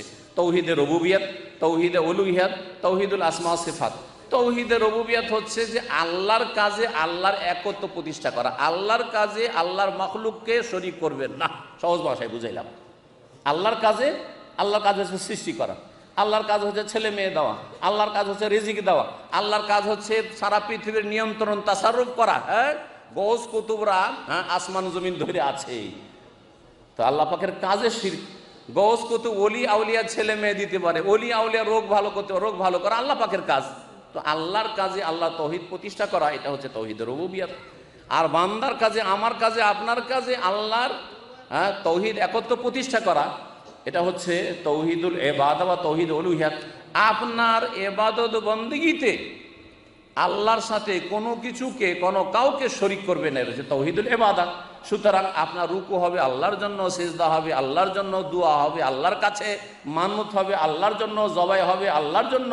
কুল ইন্না সলাতি ওয়া নুসুকি ওয়া মাহইয়া ওয়া মামাতি লিল্লাহি রাব্বিল আলামিন লা শারীকা লাহু ওয়া বিযালিকা উমিরতু ওয়া আনা আউয়ালুল মুসলিমিন বা ওয়া আনা মিনাল মুসলিমিন। বলছিলাম তৌহিদের কথা। এই তৌহিদের রুবুবিয়্যাত, তৌহিদ উলুহিয়্যাত, তৌহিদুল আসমা ওয়াস সিফাত, আল্লাহর নাম এবং গুণাবলীর ক্ষেত্রে যেইভাবে আল্লাহ পাক বলেছেন আল্লাহর নাম গুণাবলী, যেইভাবে তার রাসূল সাল্লাল্লাহু আলাইহি সাল্লাম বলেছেন, ওইভাবে বিনা বিকৃতিতে, বিনা অস্বীকৃতিতে, বিনা কোনো রকমের সাদৃশ্য পোষণ করে যেইভাবে আল্লাহ এবং রাসূল সাল্লাল্লাহু আলাইহি সাল্লাম বলেছেন ওইভাবেই সেগুলির প্রতি ঈমান রাখা, এগুলি হচ্ছে তৌহিদুল আসমা ওয়াস সিফাত। সুতরাং আল্লাহর যেসব গুণ রয়েছে, যেমন আল্লাহর হাতের গুণ, আল্লাহর হাত আছে, আল্লাহর হাতকে আল্লাহর হাত আল্লাহর মতো বলবেন না যে কুদরতি হাত। আল্লাহর চেহারা, ওয়ায়াবকা ওয়াজহু রাব্বিকা, ওয়াজহু মানে চেহারা, আল্লাহর চেহারা আছে, আল্লাহ কোরআনে কারিমে বলছেন। সুতরাং আল্লাহর চেহারা আছে, আল্লাহর চেহারা আল্লাহর মতো। যেমন আপনার চেহারা কার মতো? আপনার চেহারা আপনার মতো। আপনার চেহারা আমার মতো নাকি? আপনার চেহারা আপনার মতো। তো সৃষ্টিতে যদি পার্থক্য থাকে, সৃষ্টি স্রষ্টাতে কত খালেক আর মাখলুকে পার্থক্য থাকতে পারে। তো আল্লাহ পাকের চেহারা আছে, বলেন আল্লাহর চেহারা মানে আল্লাহর সত্তা। আল্লাহ পাকের অবতরণ প্রথম আকাশে নেমে আসেন মানে আল্লাহর রহমত নেমে আসে। এগুলি হচ্ছে গুমরাহি, এগুলি হচ্ছে তৌহিদুল আসমা সিফাতে ভ্রষ্টতা। তো বলছিলাম যে প্রথম যে বিষয়টি তৌহিদের ক্ষেত্রে তৌহিদ, এক শ্রেণীর লোকেরা তৌহিদের রুবুবিয়তকে, আর বিশেষ করে তৌহিদের রুবুবিয়তের মধ্যে হাকেমিয়াত, ক্ষমতার তৌহিদ, এটাকে নিয়ে বাড়াবাড়ি করে, অথচ তাদের এখনো তৌহিদুল ইবাদার ঠিক ঠিকানা নেই, তাদের খবর নেই। মনে রাখবেন যে শুধু তৌহিদে রুবুবিয়্যাহ দিয়ে মুসলিম হওয়া যায় না, মানে আল্লাহর কাজে আল্লাহকে এক মনে করে মুসলিম হওয়া যায় না। মক্কার মুশরিকদেরকে যখন জিজ্ঞেস করা হতো, কোরআনে কারীমের কয়েক জায়গায় রয়েছে, ওয়ালা ইন সাআলতাহুম মান খালাকাস সামাওয়াতি ওয়াল আরদা লা ইয়াকুলুনাল্লাহ। মক্কার মুশরিকদেরকে যখন জিজ্ঞেস করা হতো যে আসমান জমিন কে সৃষ্টি করেছে, তারা কি বলতো? আল্লাহ সৃষ্টি করেছে। তাহলে আল্লাহর রুবুবিয়তকে তারা মানত, আল্লাহ রিজিক দেওয়াকে মানত, আল্লাহ হায়াত মৌতের মালিক আল্লাহকে মানত। কিন্তু শিরিক করতো কিসে? ইবাদত বন্দেগী, তৌহিদুল ইবাদা উলুহিয়াতে শিরিক করতো। বলতো যে এগুলি হচ্ছে আমাদের ওসিলা, হাওলাই শাফাউনা ইনদাল্লাহ মা না'বুদুহুম ইল্লা লিয়ুকাররিবুনা ইলাল্লাহি যুলফা।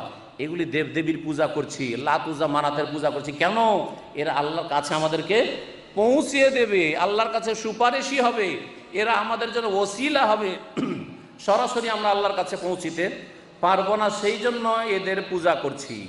এই আকীদাই তো মাজারপন্থীরা রাখে, এই আকীদাই তো সুফিরা রাখে যে ওলি আউলিয়া ছাড়া আপনি আল্লাহকে পাবেন না। আপনি কিয়ামতের দিনে কি করে আপনি জান্নাতে যাবেন ওলি ছাড়া, আপনার পীর ছাড়া? আপনার মওতের সময় শয়তানের গুমরাহি থেকে কে রক্ষা করবে যদি আপনার পীর না থাকে? এই সব শিখিয়েছে। আল্লাহ পাক যেন তাদেরকে হেদায়েত দান করেন, আল্লাহ পাক যেন তাদের হেদায়েত দান করেন এবং এই সমস্ত গুমরাহি থেকে বেঁচে থাকার তৌফিক দান করেন। তৌহিদের পরে যে বিষয়টি দ্বিতীয় মূলনীতি, সেটা হচ্ছে ইত্তেবা, অনুসরণ করবেন নিঃশর্ত পীর মুহাম্মদ রাসূলুল্লাহ সাল্লাল্লাহু আলাইহি সাল্লামকে। নবী মুহাম্মদ রাসূলুল্লাহ সাল্লাল্লাহু আলাইহি সাল্লামের অনুসারী হবে। যখন আপনার কাছে কোনো একটি হাদিস পৌঁছে গেল, আয়াত পৌঁছিল অথবা হাদিস পৌঁছে গেল রাসূলুল্লাহ সাল্লাল্লাহু আলাইহি সাল্লাম থেকে, সেই হাদিস মনসুখ রহিত নয়, সেই হাদিস জয়ীফ জালও নয়, সুতরাং সেই হাদিসকে মানতে কোনো অসুবিধা নেই। কিন্তু আপনার কাছে যদি বাধা থাকে, না রফায়দানের হাদিস মানা যাবে না, সূরা ফাতিহা পড়ার হাদিস মানা যাবে না, কেন? আমাদের মজহাবে নেই, হ্যাঁ, আমাদের হুজুরেরা বলে না, সেই জন্য যা মানা যাবে না, তাহলে আপনার মধ্যে নবী সাল্লাল্লাহু আলাইহি সাল্লামকে মানাই ত্রুটি রয়েছে, আপনি অন্য কোনো পথে আছেন, নিজের পথকে ঠিক করুন। আল্লাহ পাক সূরা আরাফের আয়াত নম্বর 3 ইরশাদ করেছে, ইত্তাবিউ মা উনজিলা ইলাইকুম মির রাব্বিকুম ওয়া লা তাত্তাবিউ মিন দুনিহি আউলিয়া। তোমাদের প্রতি যা নাজিল করা হয়েছে তোমাদের রবের পক্ষ থেকে, তার অনুসরণ করো। ইত্তাবিউ মা উনজিলা ইলাইকুম মির রাব্বিকুম, তোমাদের রবের পক্ষ থেকে তোমাদের উদ্দেশ্যে যা নাজিল করা হয়েছে, কোরআনে কারীম নাজিল করা হয়েছে, আর দ্বিতীয় ওহী সুন্নাহ নাজিল করা হয়েছে। ওয়া লা তাত্তাবিউ মিন দুনিহি আউলিয়া, আর আল্লাহকে বাদ দিয়ে বা আল্লাহর এই বিধান বাদ দিয়ে অন্য পৃষ্ঠপোষক অভিভাবকদের অনুসারী হইও না। সুতরাং কোরআন সুন্নাহর অনুসারী হইতে হবে। কোরআন সুন্নাহ অনুসরণের ক্ষেত্রে একটু কথা বোঝার প্রয়োজন রয়েছে। কোরআন সুন্নাহর অনুসারী হব, কিন্তু জনগণ কিভাবে অনুসারী হবে? মুসলিম সমাজকে 3 ভাগে ভাগ করা যেতে পারে। মুসলিম সমাজের এক শ্রেণীর লোকেরা হচ্ছেন ওলামা, আলেমরা, যারা কোরআনের আয়াত এবং রাসূলুল্লাহ সাল্লাল্লাহু আলাইহি ওয়াসাল্লামের হাদিসের তরজমা বুঝে, ব্যাখ্যা বুঝে, উদ্দেশ্যটা বুঝে যে আয়াতের উদ্দেশ্যটা কি, এই আয়াতের তাফসীর কি, এই হাদিসের অর্থ কি হতে পারে, মোটামুটি ভালো বুঝে। এই এক শ্রেণীর ওলামায়ে কেরাম। আর দ্বিতীয় শ্রেণী হচ্ছে যে কোরআনে হাদিসের কিছু কিছু বুঝে, সব মাসলাই বোঝা মুশকিল তাদের, কিন্তু কিছু কিছু বুঝে, অর্থ বুঝে কিছু, আর কিছুটা ধরতে পারে, একেবারে জনগণের মতো না, আর একেবারে ভালো আলেমও না। এটা হচ্ছে দ্বিতীয় শ্রেণী। আর তৃতীয় শ্রেণীর মানুষ হচ্ছে জনগণ। জনগণ মনে রাখবেন, মাইক ডিস্টার্ব কেন করছে? আওয়াজ করছে।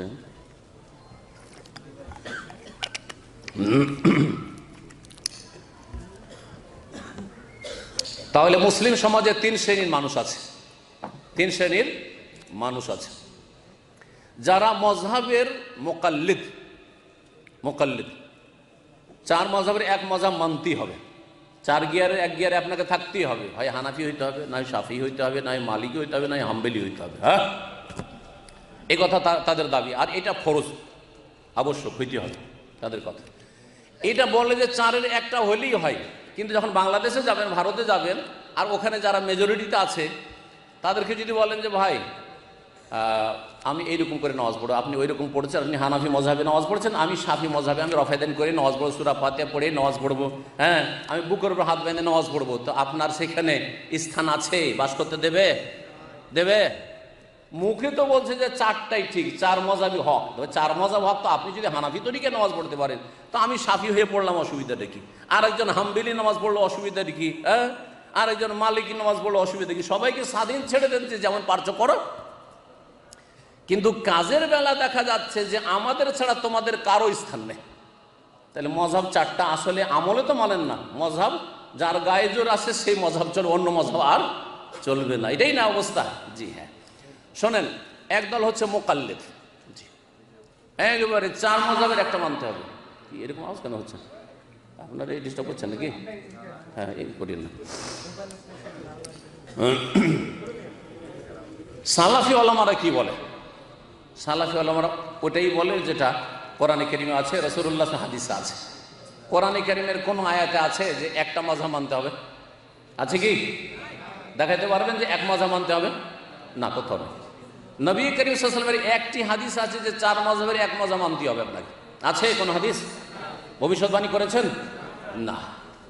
বরং আল্লামা শাহ ওলিউল্লাহ মুহাদ্দিস দেহলভী রাহিমাহুল্লাহ তার হুজ্জাতুল্লাহ বালেগা নামক প্রসিদ্ধ কিতাবে তিনি বলেছেন যে এলাম আন্নান নাসা কানু ক্বাবলাল মিয়াতির রাবিআতি গায়রু মুজতামিঈনা আলা তাকলিদিল খালিস লিমাযহাবিন ওয়াহিদিন বিআইনি।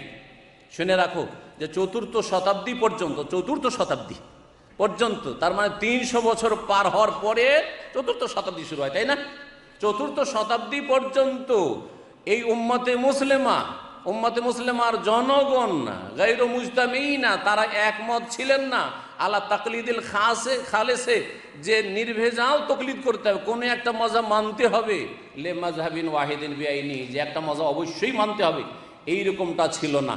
তাহলে 1400 বছরের যে এই ইসলাম নবী মুহাম্মদ রাসূলুল্লাহ সাল্লাল্লাহু আলাইহি ওয়াসাল্লাম ছেড়ে গেছেন 1400 বছর আগে, তার মধ্যে 300-350 বছর পর্যন্ত এই মজাবের হদিস পর্যন্ত ছিল না, মজাবের নাম ছিল না। ইমামরা এসেছিলেন, কিন্তু ইমামরা মজহাব দাঁড় করেও যাননি, আর মজহাবের দিকে দাওয়াতও দিয়ে যাননি। তারা ফতোয়া এসেছে, মাসলা এসেছে, জিজ্ঞাসা করেছেন, উত্তর দিয়েছেন। পরবর্তীকালে লোকেরা একজন ইমামকে মানা শুরু করলো যে না, তার ফতোয়াগুলি শুধু মানব। এইভাবে যুগের বিবর্তনে মজহাব পয়দা হলো না। আল্লাহ পয়দা করেছেন, নির্দেশ দিয়েছেন, সৃষ্টিগতভাবে আল্লাহ করেছেন, কিন্তু আল্লাহ না নির্দেশ দিয়েছেন মজহাব মানার, না রাসূলুল্লাহ সাল্লাল্লাহু আলাইহি ওয়াসাল্লাম উপদেশ দিয়েছেন, অ্যাডভাইস করেছেন মজহাব মানার। বরং যুগের বিবর্তনে এই মজহাব জন্ম নিয়েছে। যারা এই মজহাব ফলো করে তারা বলে যে 4-এর একটা মানা বাধ্যতামূলক, মানতে হবে, না হলে আপনি গুমরাহ হয়ে যাবেন। তাহলে সাহাবাই কেরামদের যুগে বলবেন, সাহাবাই কেরামদের যুগে সরাসরি রসুলকে পেয়েছেন তারা সাল্লাল্লাহু আলাইহি সাল্লাম। তাবেঈনরা তারা তো সরাসরি পাননি না, সেই যুগে বেশি এলেম চর্চা ছিল। হ্যাঁ, তাবেঈন, তারপরের যুগ, তখনকার জনগণ কি বেশি শিখার সুযোগ পেয়েছে না আজকে শিখার সুযোগ বেশি আছে? বলেন, এখন বেশি শিখার সুযোগ আছে না তখন বেশি সুযোগ ছিল? এখন বেশি সুযোগ আছে। জি, এখন আপনারা কম্পিউটারে বিশাল লাইব্রেরি রাখতে পারবেন। হ্যাঁ, এখন যে কোনো ইসলামিক বুক, হাদিসের কিতাবগুলি কমপক্ষে তো আপনার কাছে যে কোনো ভাষায় পেতে পারবেন আপনি। কিন্তু তখন হাদিসের কিতাবগুলিও সংকলন হয়নি, একটা হাদিসের জন্য কোথায় কোথায় ছুটে যেতে হয়েছে মুহাদ্দিসিনদেরকে তলাশ করার জন্য। তাহলে কত মুশকিল ছিল এলেম হাসিল করা। তারপরেও তারা এক মজহাব মানেননি, যে একটাই মজহাব শুধু মানতে হবে, তারপরে তকলিদকে ফরজ করে দেন। সালাফি ওলামারা বলে যে না, মজহাব ফরজ না, ওহী মানা ফরজ। কি মানা ফরজ? ওহী মানা, কোরআন এবং সুন্নাহ মানা ফরজ। তবে সমস্ত ওলামাদের শ্রদ্ধা এহতেরাম রেখে, সমস্ত ইমামদের এহতেরাম সম্মান শ্রদ্ধা রেখে, বহাল রেখে। আমি একটি কথা মাঝে মাঝে বলি, আবার বলছি, যে যারা একজন ইমামকে মানে, যে ইমামকে মানে তাকে বেশি সম্মান করে না, তাকে বেশি মহব্বত করে না, এটা অস্বীকার করার কিছু নেই, ঠিক না? যদি একজনকে মানেন তো তার ভক্ত আপনি, এতে কোনো সন্দেহ নেই। কিন্তু যারা রাসূলুল্লাহ সাল্লাল্লাহু আলাইহি সাল্লামকে মানে, তারপরে সাহাবাই কেরামদেরকে মানে, তাবেঈনদেরকে মানে, 4 ইমামকে মানে, মুহাদ্দিসিন ইমাম বুখারী, মুসলিম, আবু দাউদ, নাসাই, তিরমিজি, ইবনে মাজাহ, ইমাম ইবনে তাইমিয়া, যত আইম্মায়ে কেরাম, ওলামা ইসলাম আর খাদেম ইসলাম এসেছেন, সকলকে একই নজরে, শ্রদ্ধার নজরে দেখে। কে বেশি সম্মান করে? যারা এক মজহাব মানলো তারা একজন ইমামকে বেশি সম্মান করে। পক্ষান্তরে যারা সবাইকে মনে করে এরা সকলেই দ্বীনের খাদেম ছিলেন, তারা সকলকে সমান নজরে দেখে না, সমান নজরে মহব্বত করে না, সমানভাবে মানার চেষ্টা করে না। যে হক যার কাছ থেকে পাই, হক যখন আবু হানিফা রাহিমাহুল্লাহ থেকে পাবো তার কাছ থেকে নেব, হক যখন ইমাম শাফি থেকে পাবো শাফির কাছ থেকে নেব, হক যখন আমি ইমামে মালিক থেকে পাবো তার কাছ থেকে নেব, হক যখন ইমাম আহমদ বিন হাম্বলের কাছে পাবো রাহিমাহুল্লাহ জামিয়ান তার কাছ থেকে নেব, হক যদি দেখি যে ইবনে তাইমিয়া রাহিমাহুল্লাহর কাছে তার কাছ থেকে নেব। যার কাছে হক পাবো তার কাছ থেকে নেব। কারণ উদ্দেশ্য আমাদের হচ্ছে কাকে মানা? কোরআন সুন্নাহকে মানা এবং রাসূলুল্লাহ সাল্লাল্লাহু আলাইহি সাল্লামের অনুসারী হওয়া। উদ্দেশ্য হচ্ছে রাসূলুল্লাহ সাল্লাল্লাহু আলাইহি সাল্লামের অনুসারী হওয়া। এখন কোরআন এবং হাদিস তো সবাই বুঝেন না, এই ক্ষেত্রে আমাদের একটা মিথ্যা অপবাদ, এই মিথ্যা অপবাদের জবাব দেওয়ার প্রয়োজন রয়েছে। যারা মজহাবধারী, বিশেষ করে আমাদের দেশের প্রেক্ষাপটে বলছি, ভারত, বাংলাদেশ, পাকিস্তানে, তারা বলে যে যারা আহলে হাদিস বা সালাফি এরা সকলে মুজতাহিদ, এরা সবাই ইজতিহাদ করতে চায়, না কোনো ওলামা মানে না। ভুল কথা, একেবারে মিথ্যা কথা, না মিথ্যা কথা। মনে রাখবেন যে 3 ভাগে এই জন্য ভাগ করলাম। যারা ভালো ওলামা তারা বলছে যে যতই বড় আলেম হোক না কেন আপনাকে এক মযহাবের ইমামকে মানতে হবে। এটা ভুল কথা। বড় আলেম কোরআন সুন্নাহ বুঝতে পারছেন, তাহলে কোরআন সুন্নাহ থেকে নেওয়ার চেষ্টা করতে হবে। এবং এই দরজা কিয়ামত পর্যন্ত খোলা আছে, ইজতিহাদের দরজা বন্ধ হয়নি। তারা বলছে ইজতিহাদের দরজা বন্ধ হয়ে 4 ইমামে সীমিত হয়ে গেছে, 4-এর একটা মানতে হবে আর আপনাকে মুকাল্লিদ অন্ধ অনুসারী হইতে হবে। এই কথাটি ভুল। যারা ভালো ভালো আলেম তারা কোরআন সুন্নাহকে পড়াশোনা করার পরে, চর্চা করার পরে তারা সিদ্ধান্ত নেবে। জি, নতুন কোনো সিদ্ধান্ত নয়। 4 ইমামের 4টার মধ্যে অধিকাংশ ক্ষেত্রে হক আছে, প্রায় ক্ষেত্রে 4 ইমামের উক্তির মধ্যেই বা তারা যা ছেড়ে গেছেন তাতে হক আছে, কিন্তু তার ব্যতিক্রম কখনো ঘটতে পারে। যেমন শেখুল ইসলাম ইবনে তাইমিয়া রাহিমাহুল্লাহ এই বিষয়টিকে স্পষ্ট করেছেন। তো এইভাবে সালাফি ওলামারা বড় বড় আলেমদেরকে বলে যে তোমরা কোরআন সুন্নাহ থেকে সরাসরি গ্রহণ করা। মধ্যম শ্রেণীর যারা আলেম, আমাদের সমাজে তো সবাইকে আলেম বলা হয়, হ্যাঁ, আর একটু ভালো আলেম হলে আল্লামা বানিয়ে দেয়। আল্লামা না, সবাই তালেবে ইলম। সুতরাং আজকে যে আল্লামা শব্দটি আমাদের শাহেদ ভাই ব্যবহার করেছেন, আমি এটা পছন্দ করি না। হ্যাঁ, এটা আমি নিজের জন্য পছন্দ করি না, অন্যের জন্যও ভালো লাগে না। কারণ আল্লামা, আজকাল আল্লামা পাওয়া মুশকিল আছে। হ্যাঁ, দেশে, আমাদের দেশের প্রেক্ষাপটে আল্লামা মানে মহাজ্ঞানী। আল্লামা মানে কি?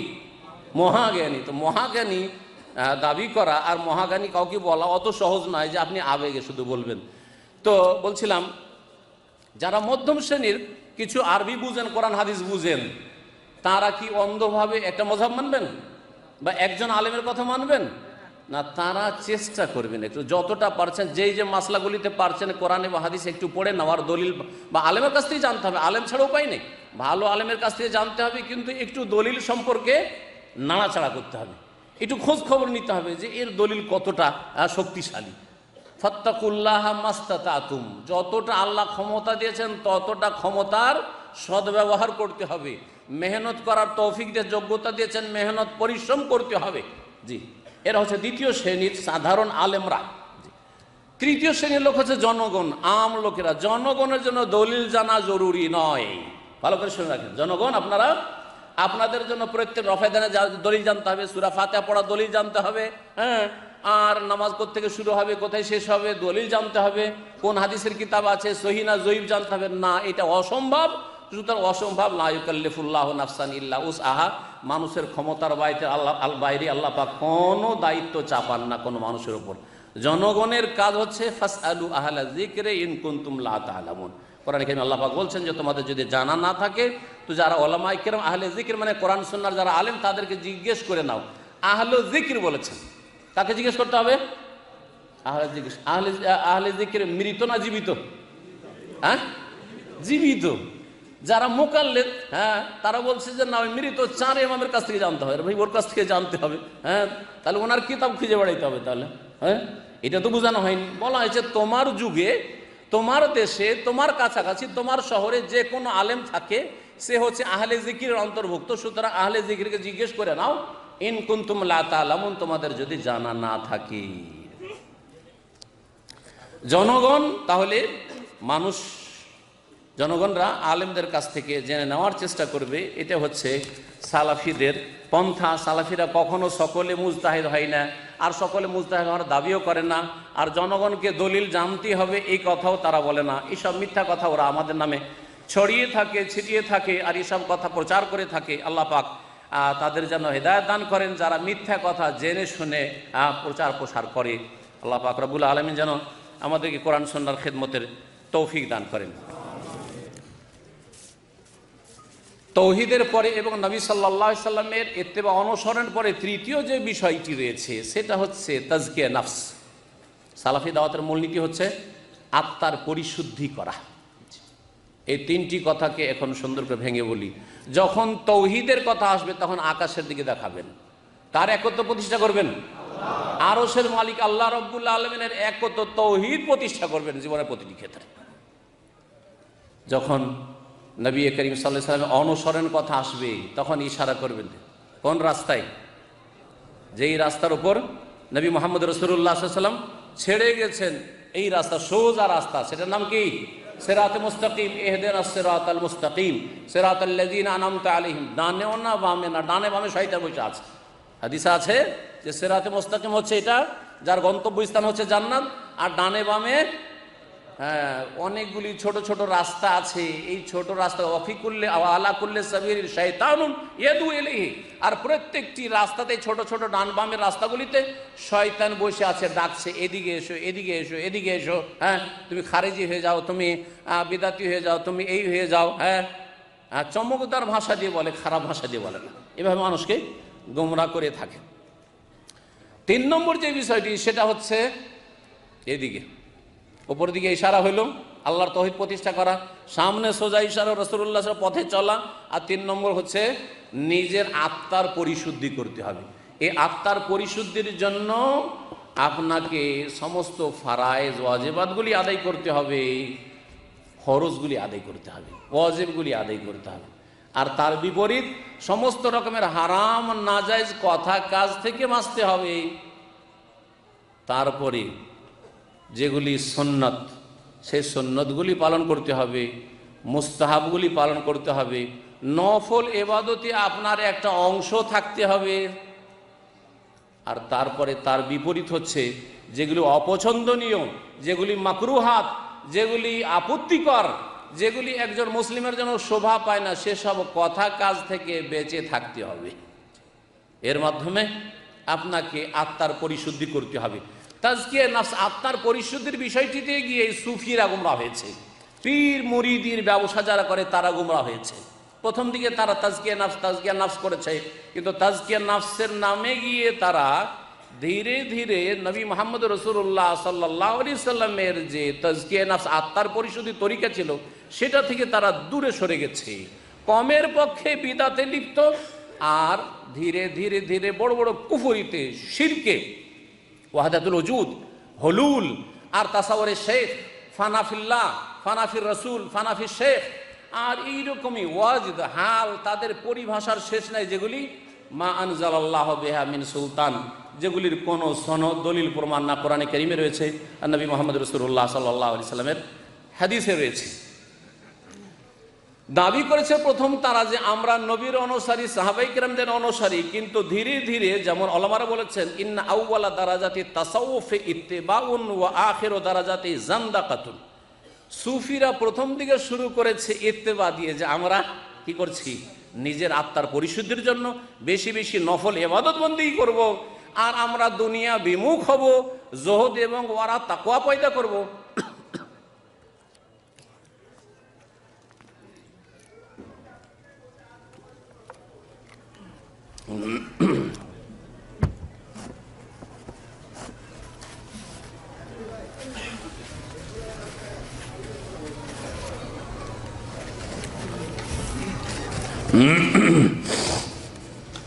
বলছেন যে সুফিরা বা তাসাউফ, যেটা তাসাউফ অর্থাৎ পীর মুরিদির যে প্রথা, এটা যে শুরু হলো, প্রথম তারা ইত্তেবার দাবি করেছে আমরা নবীর অনুসারী, সাহাবায়ে কেরামদের অনুসারী, হ্যাঁ আমরা আলী রাদিয়াল্লাহু তাআলা অনুসারী, আমরা আবু যারের অনুসারী, আমরা হচ্ছি হাসান বাসরীর অনুসারী, ইত্যাদি ইত্যাদি, ইবনে সিরিন অনুসারী, এই বলে দাবি করেছে। কিন্তু আখিরু দারাজাতি জান্দাকাতুন, শেষ পর্যন্ত তারা বেদিন হয়ে দিন থেকে অনেক দূরে চলে গেছে, বড় বড় শিরক কুফরিতে ডুবে গেছে। তাদের আকীদাগুলি পড়লে বুঝতে পারবেন। এমনকি তাদের অনেকে বলেছে যে খুদনা বাহরান ওয়াকাফাল আম্বিয়াউ আলা সাহিলিহি, আমরা এমন সাগরে পাড়ি দিলাম যেই সাগরের কিনারায় গিয়ে নবী রাসূলগণ থমকে দাঁড়িয়ে গেছে, আর যেতে পারেনি। নবী রাসূল এসে দেখলেন যে সাগরে এখানে আমরা পাড়ি দিতে পারি, এত দূর আর যেতে পারবো না, থেমে গেছেন, আর আগে বাড়তে পারেননি। কিন্তু পীরেরা বলছে খুদনা বাহার, ওই দরিয়াতে আমরা একবারে পাড়ি দিয়ে দিলাম। তার মানে তারা নবী রাসূল চাইতেও বেশি শ্রেষ্ঠ দাবি করে এবং বেশি তারা ভালো, বেশি শক্তিশালী, কারণ তাদের মধ্যে খোদাই শক্তি চলে এসছে, হ্যাঁ ইলাহি শক্তি চলে এসছে, তারা আল্লাহর কুদরত পেয়ে গেছে, বরং আল্লাহতে তারা বিলীন হয়ে গেছে। এই সমস্ত কুফরি আকীদা তাদের মধ্যে চলে এসছে। এই তাজকিয়া নফস নয়, যেই তাজকিয়া নফসের দাবি করে তারা গুমরাহির শিকার হয়েছে, ইসলাম থেকে দূরে চলে, বরং আত্মার পরিশুদ্ধির জন্য সহজ তরিকা বললাম যে কমপক্ষে একজন মুসলিম নিজের ফরজ ওয়াজিবটা ঠিক রাখবে। তাওহীদ ঠিক আছে, শিরিক নেই, সুন্নত ঠিক আছে, বিদাত নেই, 5 ওয়াক্ত নামাজ ঠিক আছে, নামাজে কোনো গাফলিতে নেই, 5 ওয়াক্ত নামাজে যতগুলি ওয়াজিবাত আছে, ফারাইজ আছে, জামাত সহকারে পড়বেন, ওয়াক্তে পড়বেন, ওই সবগুলি ঠিক আছে। আর তারপরে হারাম খাওয়া নেই, হারাম দেখা নেই, হারাম শোনা নেই, হারাম আচার আচরণ নেই ইত্যাদি। এই সমস্তের পরে তখন সুন্নতের পালা, সুন্নত মুস্তাহাবগুলি করবেন, তাহাজ্জুদ গুজার হবেন, সালাতুদ দোয়া পড়বেন, ইশরাক পড়বেন। এইরকমই যত নফল ইবাদত বন্দেগী আপনি বাড়াইতে পারেন, নফল সুন্নত জিকির আজকারগুলি, জি ফরজ জিকিরের পরে নফল জিকির, আর সকাল সন্ধ্যার জিকির রয়েছে, নামাজের পরের জিকির আজকার রয়েছে, তারপরে বিভিন্ন কাজের ক্ষেত্রে জিকির আজকার রয়েছে। এই সমস্ত জিকির আজকারের পাবন্দি করবেন, অপছন্দনীয় কথা কাজ থেকে বেঁচে থাকবেন। এইভাবে আত্মার পরিশুদ্ধি হবে, আখেরাতমুখী হবেন, আখেরাতের নিয়ামতকে আপনি স্মরণ করবেন বেশি। দুনিয়ার ভোগের সামগ্রীর ওপর অভক্তি রাখার চেষ্টা করবেন। যদি দুনিয়া ছুটেও যায়, যাতে করে হাহাকার অবস্থা না হয়, পেরেশান না হয়ে যান, চাকরি চলে গেল কি করে বাঁচবো এইরকম না হয়। তার মানে আপনার তাজকিয়ে নাফসে, আত্মার পরিশুদ্ধিতে বড়ই ত্রুটি রয়েছে। এই সুফিরা এইসব গুমরাহির সাথে সাথে তাদের আরেকটি গুমরাহি হচ্ছে যে তারা গায়েব জানতে পারে, দাবি করে যে তারা অদৃশ্য সম্পর্কে খবর রাখে। হ্যাঁ, কিসের মাধ্যমে? কাশফের মাধ্যমে। কিসের আকীদা আছে তাদের? কাশফ, নাকি তাদের সামনে পৃথিবী খুলে যায়, যার ফলে কোথায় কি হচ্ছে সব কিছুই তারা দেখতে পায়। এগুলি বড় শিরকি আকীদা। এবং তারা তার সাথে সাথে তাদের ধৃষ্টতার শেষ নেই। তাদের অনেকে বলেছে আনতুম তাখুযুনা উলুমাকুম মাইয়াতান আন মাইয়াতিন, আরে তোমরা এলেম হাসিল করছো শরিয়ার আলেমরা, হ্যাঁ শরীয়ত পড়ছো, তোমরা মৃতদের থেকে এলেম হাসিল করছো। ইমাম আবু হানিফা কি বলেছেন, শাফি কি বলেছেন, মালিক কি বলেছেন, অমুক সাহাবী তাবেঈন কি বলেছেন, এগুলি পড়ছো। হ্যাঁ, তারা মৃত, তাদের কাছ থেকে এলেম হাসিল করছো। আর আমরা ওয়ান্নাহনু নাখুযু আনিল হাইয়্যিল্লাযী লা ইয়ামুত, আমরা একমাত্র সেই সত্তা থেকে এলেম হাসিল করি সরাসরি, যেই সত্তা আল হাইয়ুল কাইয়্যুম, অর্থাৎ সরাসরি আল্লাহর কাছ থেকে আমরা এলেম হাসিল, কাশফের মাধ্যমে আল্লাহর সাথে তারা মোলাকাত করে, আল্লাহর কাছ থেকে এলেম হাসিল করে। দরকার কি মানুষের কাছ থেকে এলেম শিখার, দরকার কি ওস্তাদের কাছ থেকে এলেম শিখার, সরাসরি আল্লাহ পাক রব্বুল আলামিনের কাছ থেকে তারা এলেম হাসিল করে। এইরকম বহু গুমরাহি রয়েছে তাজকিয়া নাফসের নামে, আত্মার পরিশুদ্ধির নামে সুফিদের মধ্যে। এই পন্থা পুরোপুরি বর্জন করতে হবে। ইসলামে সুফি ইজমের কোনো স্থান নেই, সুফি ইজমের কোনো স্থান নেই। ইসলাম এই হচ্ছে সালাফি দাওয়াত, যে কোরআন সুন্নাহর আলোকে তারা আত্মার পরিশুদ্ধির কথা বলে। সুতরাং নিজের কলবকে পরিষ্কার করতে, কলব পরিষ্কার করার ক্ষেত্রে একটি গুরুত্বপূর্ণ বিষয় না বললে হবে না, সেটা হচ্ছে যে অন্তর যাতে করে হিংসা, বিদ্বেষ, শত্রুতা, কলহ, বিবাদ আর দুনিয়ার স্বার্থকে, ব্যক্তি স্বার্থকে প্রাধান্য দেওয়া, এই রকমের যতগুলি খারাপ দিক রয়েছে অন্তরে, সেগুলিকে মুছে ফেলা, সেগুলিকে মুছে ফেলা। এই ক্ষেত্রে অনেকেই সক্ষম হয় না। আল্লাহ পাক আমাদের সকলকে যেন অন্তর পরিষ্কার করার তৌফিক দান করেন।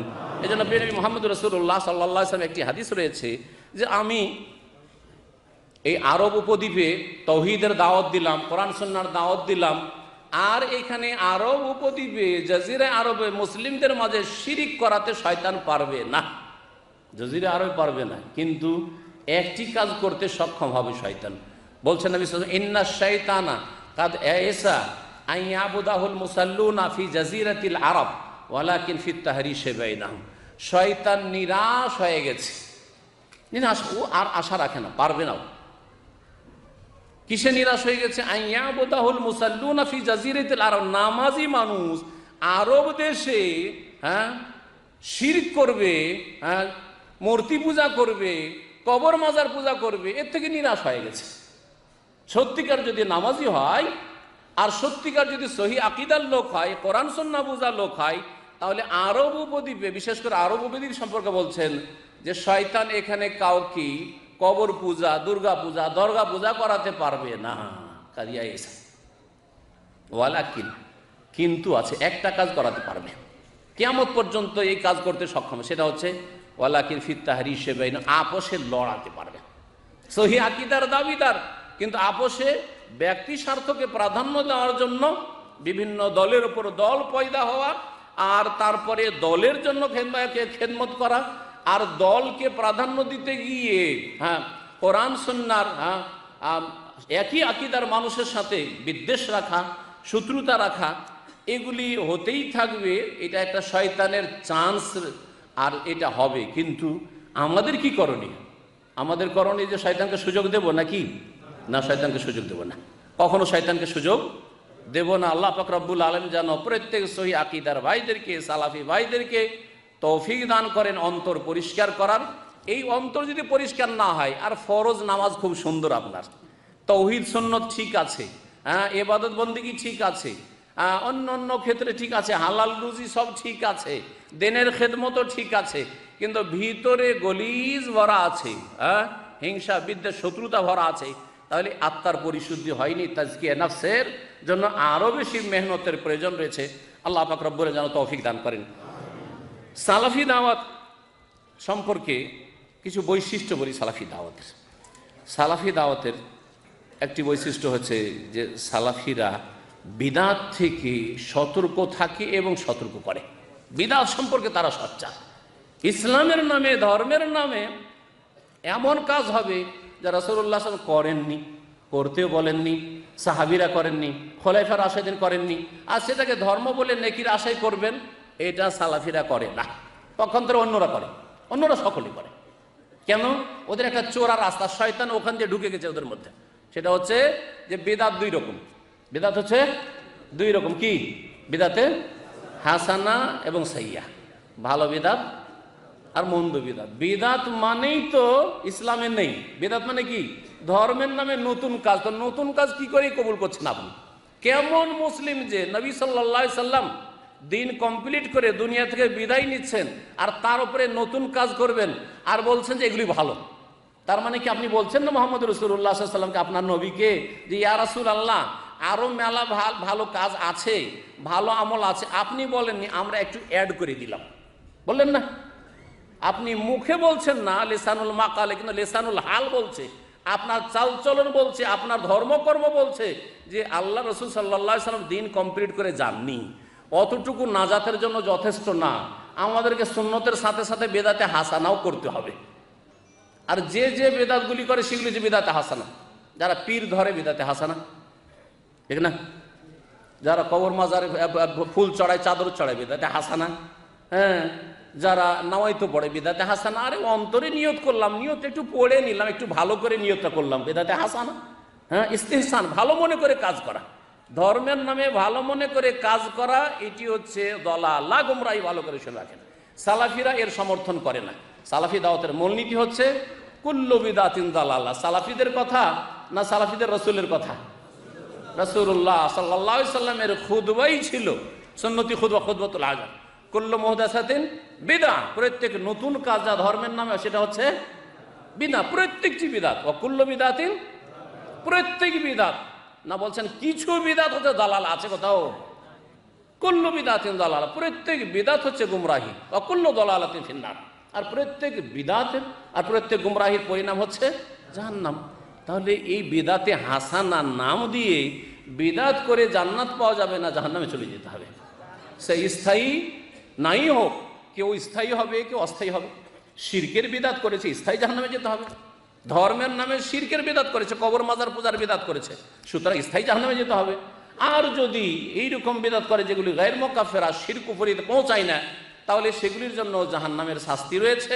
আল্লাহ ইচ্ছা করলে শাস্তি দেবেন, আল্লাহ ইচ্ছা করলে তার রহমতে মাফ করবেন, আল্লাহ ইচ্ছা করলে জাহান্নামে যাওয়ার আগে জাহান্নামের কিছু স্বাদ কবরের জীবনে চেখে নেবে।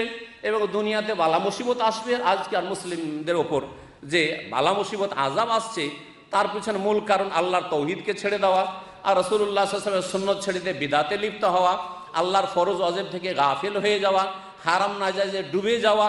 এই সমস্ত পাপের কারণে ওমা আসাবাকুম মিন মুসিবাতিন ফাবিমা কাসাবাত আইদিকুম, তোমাদের কৃতকর্মের কারণে সমস্ত মুসিবত আসছে, আসবে। এটি হচ্ছে কোরআন কারীমের কথা।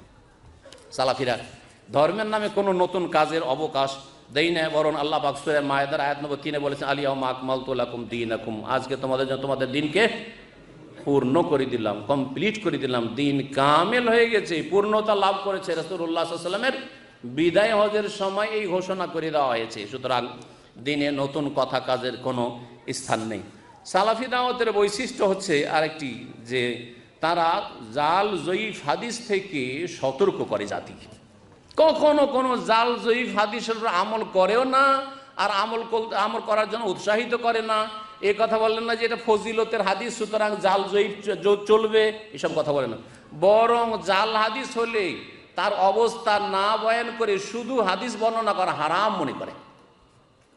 এরা শুধু সালাফিরা বলবো না, যেন সালাফি মনে করে যে শুধু এই আজকালকার কিছু লোক। যুগে যুগে মুহাদ্দিসিনে কেরাম যারা সালাফিদের ইমাম ছিলেন তারা এই কথা স্পষ্ট করেছেন যে কোনো জাল হাদিস মওযু হাদিস অতক্ষণ বর্ণনা করা যাবে না যতক্ষণ পর্যন্ত তার অবস্থা না বয়ান করে দেবে যে হাদিসটি হচ্ছে জাল বা জয়ী। সালাফিদের বৈশিষ্ট্য 60-70 বছরও যদি একটা ভুল আমল করে থাকি আর তারপরে যদি জানতে পারি যে এটাতে এতদিন ভুল করেছিলাম, ছেড়ে দিতে অসুবিধা নেই, কোনো মান ইজ্জতের ব্যাপার নয়। মোনাজাত করেছি, ছেড়ে দিয়েছি। হ্যাঁ, এইরকম বহু হয়তো বিদআত জানতাম না, শবে বরাতে আর রোজা রেখে 15 তারিখে রোজা রেখে অনেকে আমাদের আহলে হাদিস ভাইরা ছেড়ে দিয়েছে যখন জানতে পেরেছে, কিন্তু এককালে জানতো না।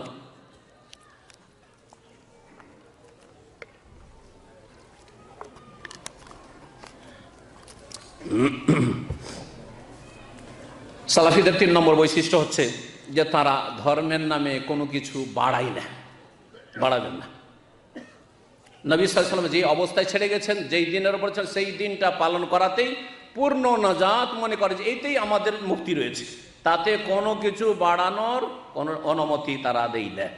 সালাফিদের 5ম বৈশিষ্ট্য হচ্ছে যে নবী মুহাম্মদ রাসূলুল্লাহ যেই দিনের উপর ছেড়েছেন সেই দিনে কোনো রকমের ঘাটতি করে না, কমায় না। প্রত্যেকটি দলিল রয়েছে, সময় স্বল্পতার জন্য এখন আমি শেষ করে দিচ্ছি। নবী সাল্লাল্লাহু আলাইহি ওয়াসাল্লামের সাহাবায়ে কেরামরা কোনো ক্ষেত্রে বাড়াতেন না, যা দিয়েছেন তাই তার প্রতি আমল করতেন, কমাতেন না। সাহাবী আসছেন, একজন নতুন মুসলিম, আসার পর নবী সাল্লাল্লাহু আলাইহি ওয়াসাল্লামকে জিজ্ঞেস করছেন হ্যাঁ কিছু ইসলামের বিধিবিধান সম্পর্কে, আর তারপরে যখন শুনলেন সে ফরায়েজ ওয়াজিবাতগুলি, ওয়াল্লাহি লা আযীদু আলা হাযা ওয়ালা আনকুস, আল্লাহর কসম করে বলছি এর আমি কিছু বাড়াবো না আর কিছু কমাবো না। আছে না নাই হাদিসে? লা আযীদু আলা হাযা ওয়ালা আনকুস, এতে একটু বাড়াবো না আর কমাবো না। নবী সাল্লাল্লাহু আলাইহি ওয়াসাল্লাম কি বলেছিলেন? আফলাহা ইন সাদাকা, এই ব্যক্তি কামিয়াব হয়ে যাবে যদি সত্য কথা বলে থাকে, যে কথা বললো তার উপর যদি ঠিক থাকে সে, যে আমি বাড়াবো না ধর্মের নামে আর ধর্মে কিছু কমাবো না, 5 ওয়াক্ত নামাজ 4 ওয়াক্ত করবো না, হ্যাঁ রমজানে কিছু রোজা রাখলাম কিছু রাখলাম না, জাকাত কিছু দিলাম কিছু দিলাম না, এরকম করবো না। হজ ফরজ হয়ে গেছে আর তারপরে আরো 5 বছর যাক, গাড়ি বাড়ি তৈরি হচ্ছে, দেশে জমি হচ্ছে, আর শেষ বছরে হজ করে চলে যাবে, এটা সালাফিরা করতে পারে না। হ্যাঁ, না ফরজ ওয়াজিবাতে ঘাটতি করে আর না কোনো রকমের কিছু বেশি করে। সালাফিদের 5 নম্বর বৈশিষ্ট্য হচ্ছে নবী মুহাম্মদ রাসূলুল্লাহ সাল্লাল্লাহু আলাইহি সাল্লামের কথার উপর কোনো ব্যক্তির কথাকে কখনো অগ্রাধিকার দেয় না, যতই বড় ব্যক্তিত্ব হোক না কেন, যতই বড় ব্যক্তিত্ব হোক না কেন। এবং এর দলিল সাহাবায়ে কেরামের জীবনে রয়েছে। বলছেন সাহাবী যে আকুলু লাকুম কালা রাসূলুল্লাহ ওয়া তাকুলু কালা আবু বকর ওয়া উমর, আমি বলছি যে রাসূলুল্লাহ বলেছেন, তুমি আবু বকরের দোহাই দিচ্ছ, আবু উমরের দোহাই দিচ্ছ। তাহলে রাসূলুল্লাহ সাল্লাল্লাহু আলাইহি ওয়াসাল্লাম সামনে আবু বকর উমরের দোহাই যদি না চলে তাহলে কি করে চলবে যে আমাদের মাযহাবে কি আছে? হ্যাঁ, আমাদের ইমাম সাহেব কি বলেছেন, আমাদের মুফতি সাহেব কি বলেছেন, হ্যাঁ আমাদের পীর সাহেব কি বলেছেন, তার মতামত কি? রাসূলুল্লাহ সাল্লাল্লাহু আলাইহি সাল্লামের কথার উপর যতই বড় ব্যক্তিত্ব হোক না কেন কখনো কাউকে আপনি প্রাধান্য দেবেন না।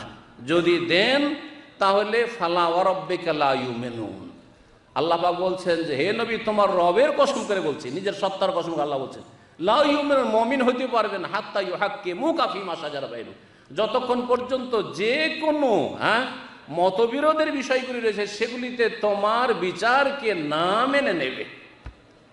সুম্মা লা ইয়াজিদু ফি আনফুসিহিম হারাজাম মিম্মা কাযাইত, আর তারপরে অনেকে মেনে নেয় কিন্তু মন চায় না, না মনে সংকীর্ণতা না, খোলা মনে মেনে নিতে হবে, মনে যেন কোনো রকমের সংকোচ বোধ না হয়।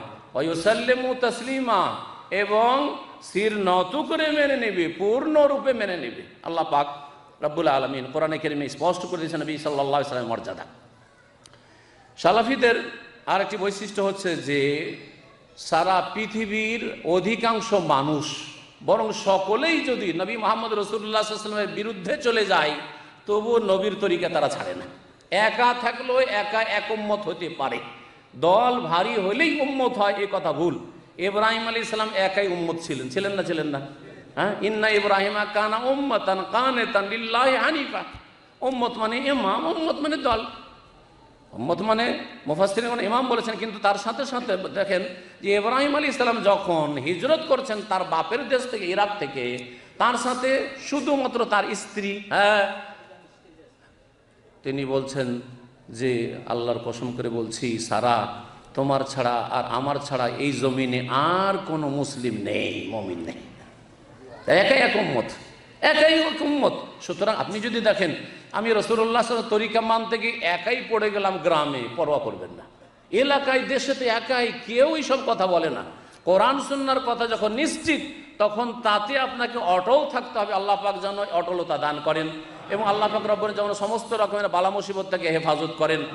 আপনার জন্য সেখানে আপনাকে ফিতনাবাজ বলতে পারে, আপনি এখানে ঝামেলা করছেন বলতে পারে, আপনি সেখানে হেকমতের সাথে কাজ করবেন। একসাথেই সবগুলি শুরু করে দিতে হবে এটাও নয়, কিন্তু সবগুলি ছেড়ে দেবেন এটাও নয়। আপনি দেখবেন যে আমার পরিস্থিতিটা কেমন, এখানে আমি কতটা পারছি আমার আমল করার এবং দাওয়াত দেওয়ার, যতটা আল্লাহ তৌফিক দিয়েছেন ততটা আপনি করার চেষ্টা করবেন। যদিও সারা পৃথিবীর অধিকাংশ মানুষ আপনার বিরুদ্ধে চলে যায়, অধিকাংশ মানুষ, মেজরিটি হচ্ছে দলিল প্রমাণ হকের সত্যের, এটা জাহিলি যুগের মতবাদ ছিল। শাইখুল ইসলাম আহমদ আব্দুল্লাহ রাহিমাহুল্লাহ তাআলা মাসাইলুল জাহিলিয়াতে এই বিষয়গুলি বর্ণনা করতে গিয়ে বলেছেন যে জাহিলিয়াতের যুগের চরিত্র ছিল যে আমাদের দল ভারী, সুতরাং আমরা হকে আছি।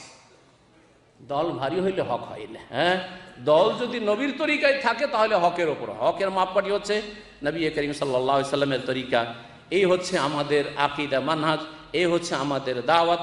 নতুন কোনো কথা নয়, বরং আমরা নবী মুহাম্মদ রাসূলুল্লাহ সাল্লাল্লাহু আলাইহি সাল্লামের কথা কোরআন কারীমের পরে বলি, তারপরে তাঁর সাহাবায়ে কেরাম খোলাফায়ে রাশিদিনদের কথা বলি, তারপরে সমস্ত তাবেঈনদেরকে শোনাতে তাদের কথা পেশ করি, তারপরে তাবেঈনদের কথা পেশ করি, আইম্মায়ে কেরাম ফুকাহায়ে কেরামদের কথা পেশ করি, চার ইমামের কথা একই নজরে দেখি এবং একই রকমভাবে পেশ করি। আল্লাহ পাক এভাবে দিনকে মেনে চলার তৌফিক দান করেন। এটি ছিল সালাফিদের দাওয়াত, এটি ছিল চার ইমামের দাওয়াত, আইম্মায়ে আরবা, ইমাম আবু হানিফা, শাফি, মালিক, আহমদ, তাদের দাওয়াত এটাই ছিল। মনে রাখবেন আল্লাহ পাক সূরা বাকারার একটি আয়াতে ইরশাদ করেছেন, ফাইন আমানু বিমিসলি মা আমানতুম বিহি, তারা যদি বিশ্বাস করে, ঈমান নিয়ে আসে ওই রকম ভাবে যেমন তোমরা ঈমান নিয়ে এসেছো, তোমরা ঈমান নিয়ে এসো সেই রকমই যদি ঈমান তারা নিয়ে আসে। তোমরা বলে কাকে সম্বোধন করা হয়েছে? যেই যুগে কোরআন নাযিল হচ্ছে তাদেরকে, তাই না? তারা কাকে? রাসূলুল্লাহ সাল্লাল্লাহু আলাইহি ওয়াসাল্লাম এবং তার সাহাবায়ে কেরামদেরকে সম্বোধন করা হয়েছে। তাহলে আমাদের ঈমানটা যদি নবী মুহাম্মদ রাসূলুল্লাহ সাল্লাল্লাহু আলাইহি ওয়াসাল্লাম এবং সাহাবায়ে কেরামদের মতো হয়, তাদের তরিকায় হয়, তাদের কোয়ালিটি হবে না, কোয়ালিটি ডাউন, তাদের তরিকার হইতে হবে। হ্যাঁ, তাদের পথের অনুসারী হইতে হবে। ফাকাদি ইহতাদাও, তাহলেই তারা হেদায়েত পেল, তাহলে তারা হেদায়েত প্রাপ্ত হইল। ওয়াইন তাওয়াল্লাউ, আর যদি তারা উল্টো কোনো দিকে ফিরে যায় যে আমরা অন্য কোনো রাস্তা নেব, ফাইন্নামা হুম ফি শিকাক, তাহলে তারা বিরোধে পড়ে আছে, ফিতনা ফাসাদে পড়ে আছে। ফাসায়াকফিকাহুমুল্লাহ, আল্লাহ তোমার জন্য যথেষ্ট হবে তাদের অনিষ্ট থেকে রক্ষা করার জন্য। ওয়াহুয়াস সামিউল আলিম। আল্লাহ পাক আরো সূরা আনআমের আয়াত নম্বর 153 তে ইরশাদ করেছেন, ওয়া আন্না হাযা সিরাতি মুস্তাকিম, এইটি হচ্ছে সরল পথ, ফাত্তাবিউ, এই সরল পথের অনুসারী হও, এটা হচ্ছে সালাফিদের পথ।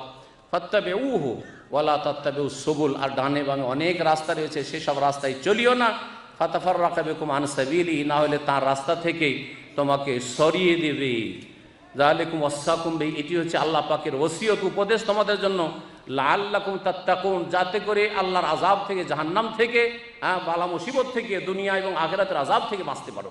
শেষখানে একটি আয়াত দিয়ে শেষ করব, সেটা হচ্ছে সূরা আনআমের আয়াত নম্বর 90। আল্লাহ পাক ওতে ইরশাদ করেছেন, উলাইকাল্লাযীনা হাদাল্লাহ ফাবিহুদাহু মুক্তাদিহ। এই একটি পয়েন্ট আপনাদেরকে বয়ান করব, তারপর আলোচনা শেষ করে দেব। এই আয়াতের আগে 18 জন নবী রাসূলের কথা আল্লাহ বয়ান করেছেন। এক জায়গায় একই রুকুতে 18 জন নবীর কথা আল্লাহ পাক বর্ণনা করেছেন। বর্ণনা করা বলছেন, উলাইকাল্লাযীনা হাদাল্লাহ, এরাই তো তারা যাদেরকে আল্লাহ পাক কি করেছেন? হেদায়েত দান করেছে, সঠিক পথে পরিচালিত করেছেন। এরা জান্নাতের পথের প্রতীক, এরাই হচ্ছে জান্নাতের পথের আহ্বায়ক এবং দায়ী। ফাবিহুদাহু মুক্তাদি, সুতরাং তাদের হেদায়েতের, তাদের সঠিক রাস্তার ইক্তিদা করো, অনুসরণ করো। আল্লাহ কি বলেছেন? তাদের হেদায়েতের মানে তাদের যে সঠিক রাস্তা, সেই রাস্তার অনুসরণ করো। ওলামারা বলছেন, সূক্ষ্ম কথা ভালো করে শুনে রাখবেন, আল্লাহ কেন বললেন না ফাবিহিম ইক্তাদে? এই 18 জন নবী, তার মধ্যে শেষ নবী মুহাম্মদ রাসূলুল্লাহ সাল্লাল্লাহু আলাইহি ওয়াসাল্লাম আছেন, তারা সকলেই আদর্শ, তাদের অনুসরণ করে। এই কথা কেন বললেন না ফাবিহিম ইক্তাদে? এই নবীদের অনুসারী হও, এই কথা বললেন ফাবে হুদাহ মুক্তাদে, তাদের হেদায়েতের পথের অনুসরণ করো। পার্থক্য কি? এই পার্থক্যটা শুনিয়েই আলোচনা শেষ করে দেবো, সময়ও শেষ হয়ে গেছে। দেখেন, দ্বীন ইসলাম মানুষের ব্যক্তি পূজা থেকে মুক্ত করার চেষ্টা করেছে। জি হ্যাঁ, আম্বিয়া রাসূলগণ আল্লাহ যদি বলে দিতেন যে এদের অনুসরণ করো, তবু ভুল হইতো না, কারণ তাদের অনুসরণ করা তার কাছে ওহী আসছে, তাদের কাছে ওহী আসছে, ভুল হইতো না। তারপরও অধিক সতর্ক করছেন, দেখো তোমরা ব্যক্তি পূজায় লিপ্ত হইও না, কারণ এই স্বভাব যদি থেকে যায় তো নবী মুহাম্মদ রাসূলুল্লাহ সাল্লাল্লাহু আলাইহি ওয়াসাল্লাম পরে আম্বিয়ার পরে অন্য অন্য বড় বড় আলেম দেখে, ইমাম দেখে তাদের ব্যক্তি পূজা শুরু করে দিবে, একজনের গিয়ারে থাকা শুরু করে দিবে, একজনের অন্ধ মুকাল্লিদ হয়ে যাবে। না না, এই কাজ করিও না। তারা যে হেদায়েতের রাস্তাটা দেখেছেন, ওই হেদায়েতের রাস্তার অনুসরণ করো। ফাবিহুদাহুম মুক্তাদে, তাদের হেদায়েতের অনুসরণ করো, তাহলেই সঠিক পথ পাবে। এটা হচ্ছে আল্লাহ পাকের হুকুম। আল্লাহ পাক রব্বুল আলামিন যেন আমাদেরকে ব্যক্তি পূজা থেকে, ব্যক্তির অনুসরণ থেকে, অন্ধ তাকলিদ থেকে, অন্ধ অনুসরণ থেকে, আর সমস্ত রকমের শিরক বিদআত এবং খারেজিদের চরমপন্থা থেকে, সমস্ত ফিতনা থেকে দিন দুনিয়ার হেফাজতে রাখেন। আল্লাহ পাক আমাদের যেন গুনাহ খাতা মাফ করে দেন। আল্লাহ পাক যেন আমাদেরকে কোরআন সুন্নাহর খেদমতের তৌফিক দান করেন। কোরআন সুন্নাহর দাওয়াতে আল্লাহ পাক যেন বরকত দান করেন।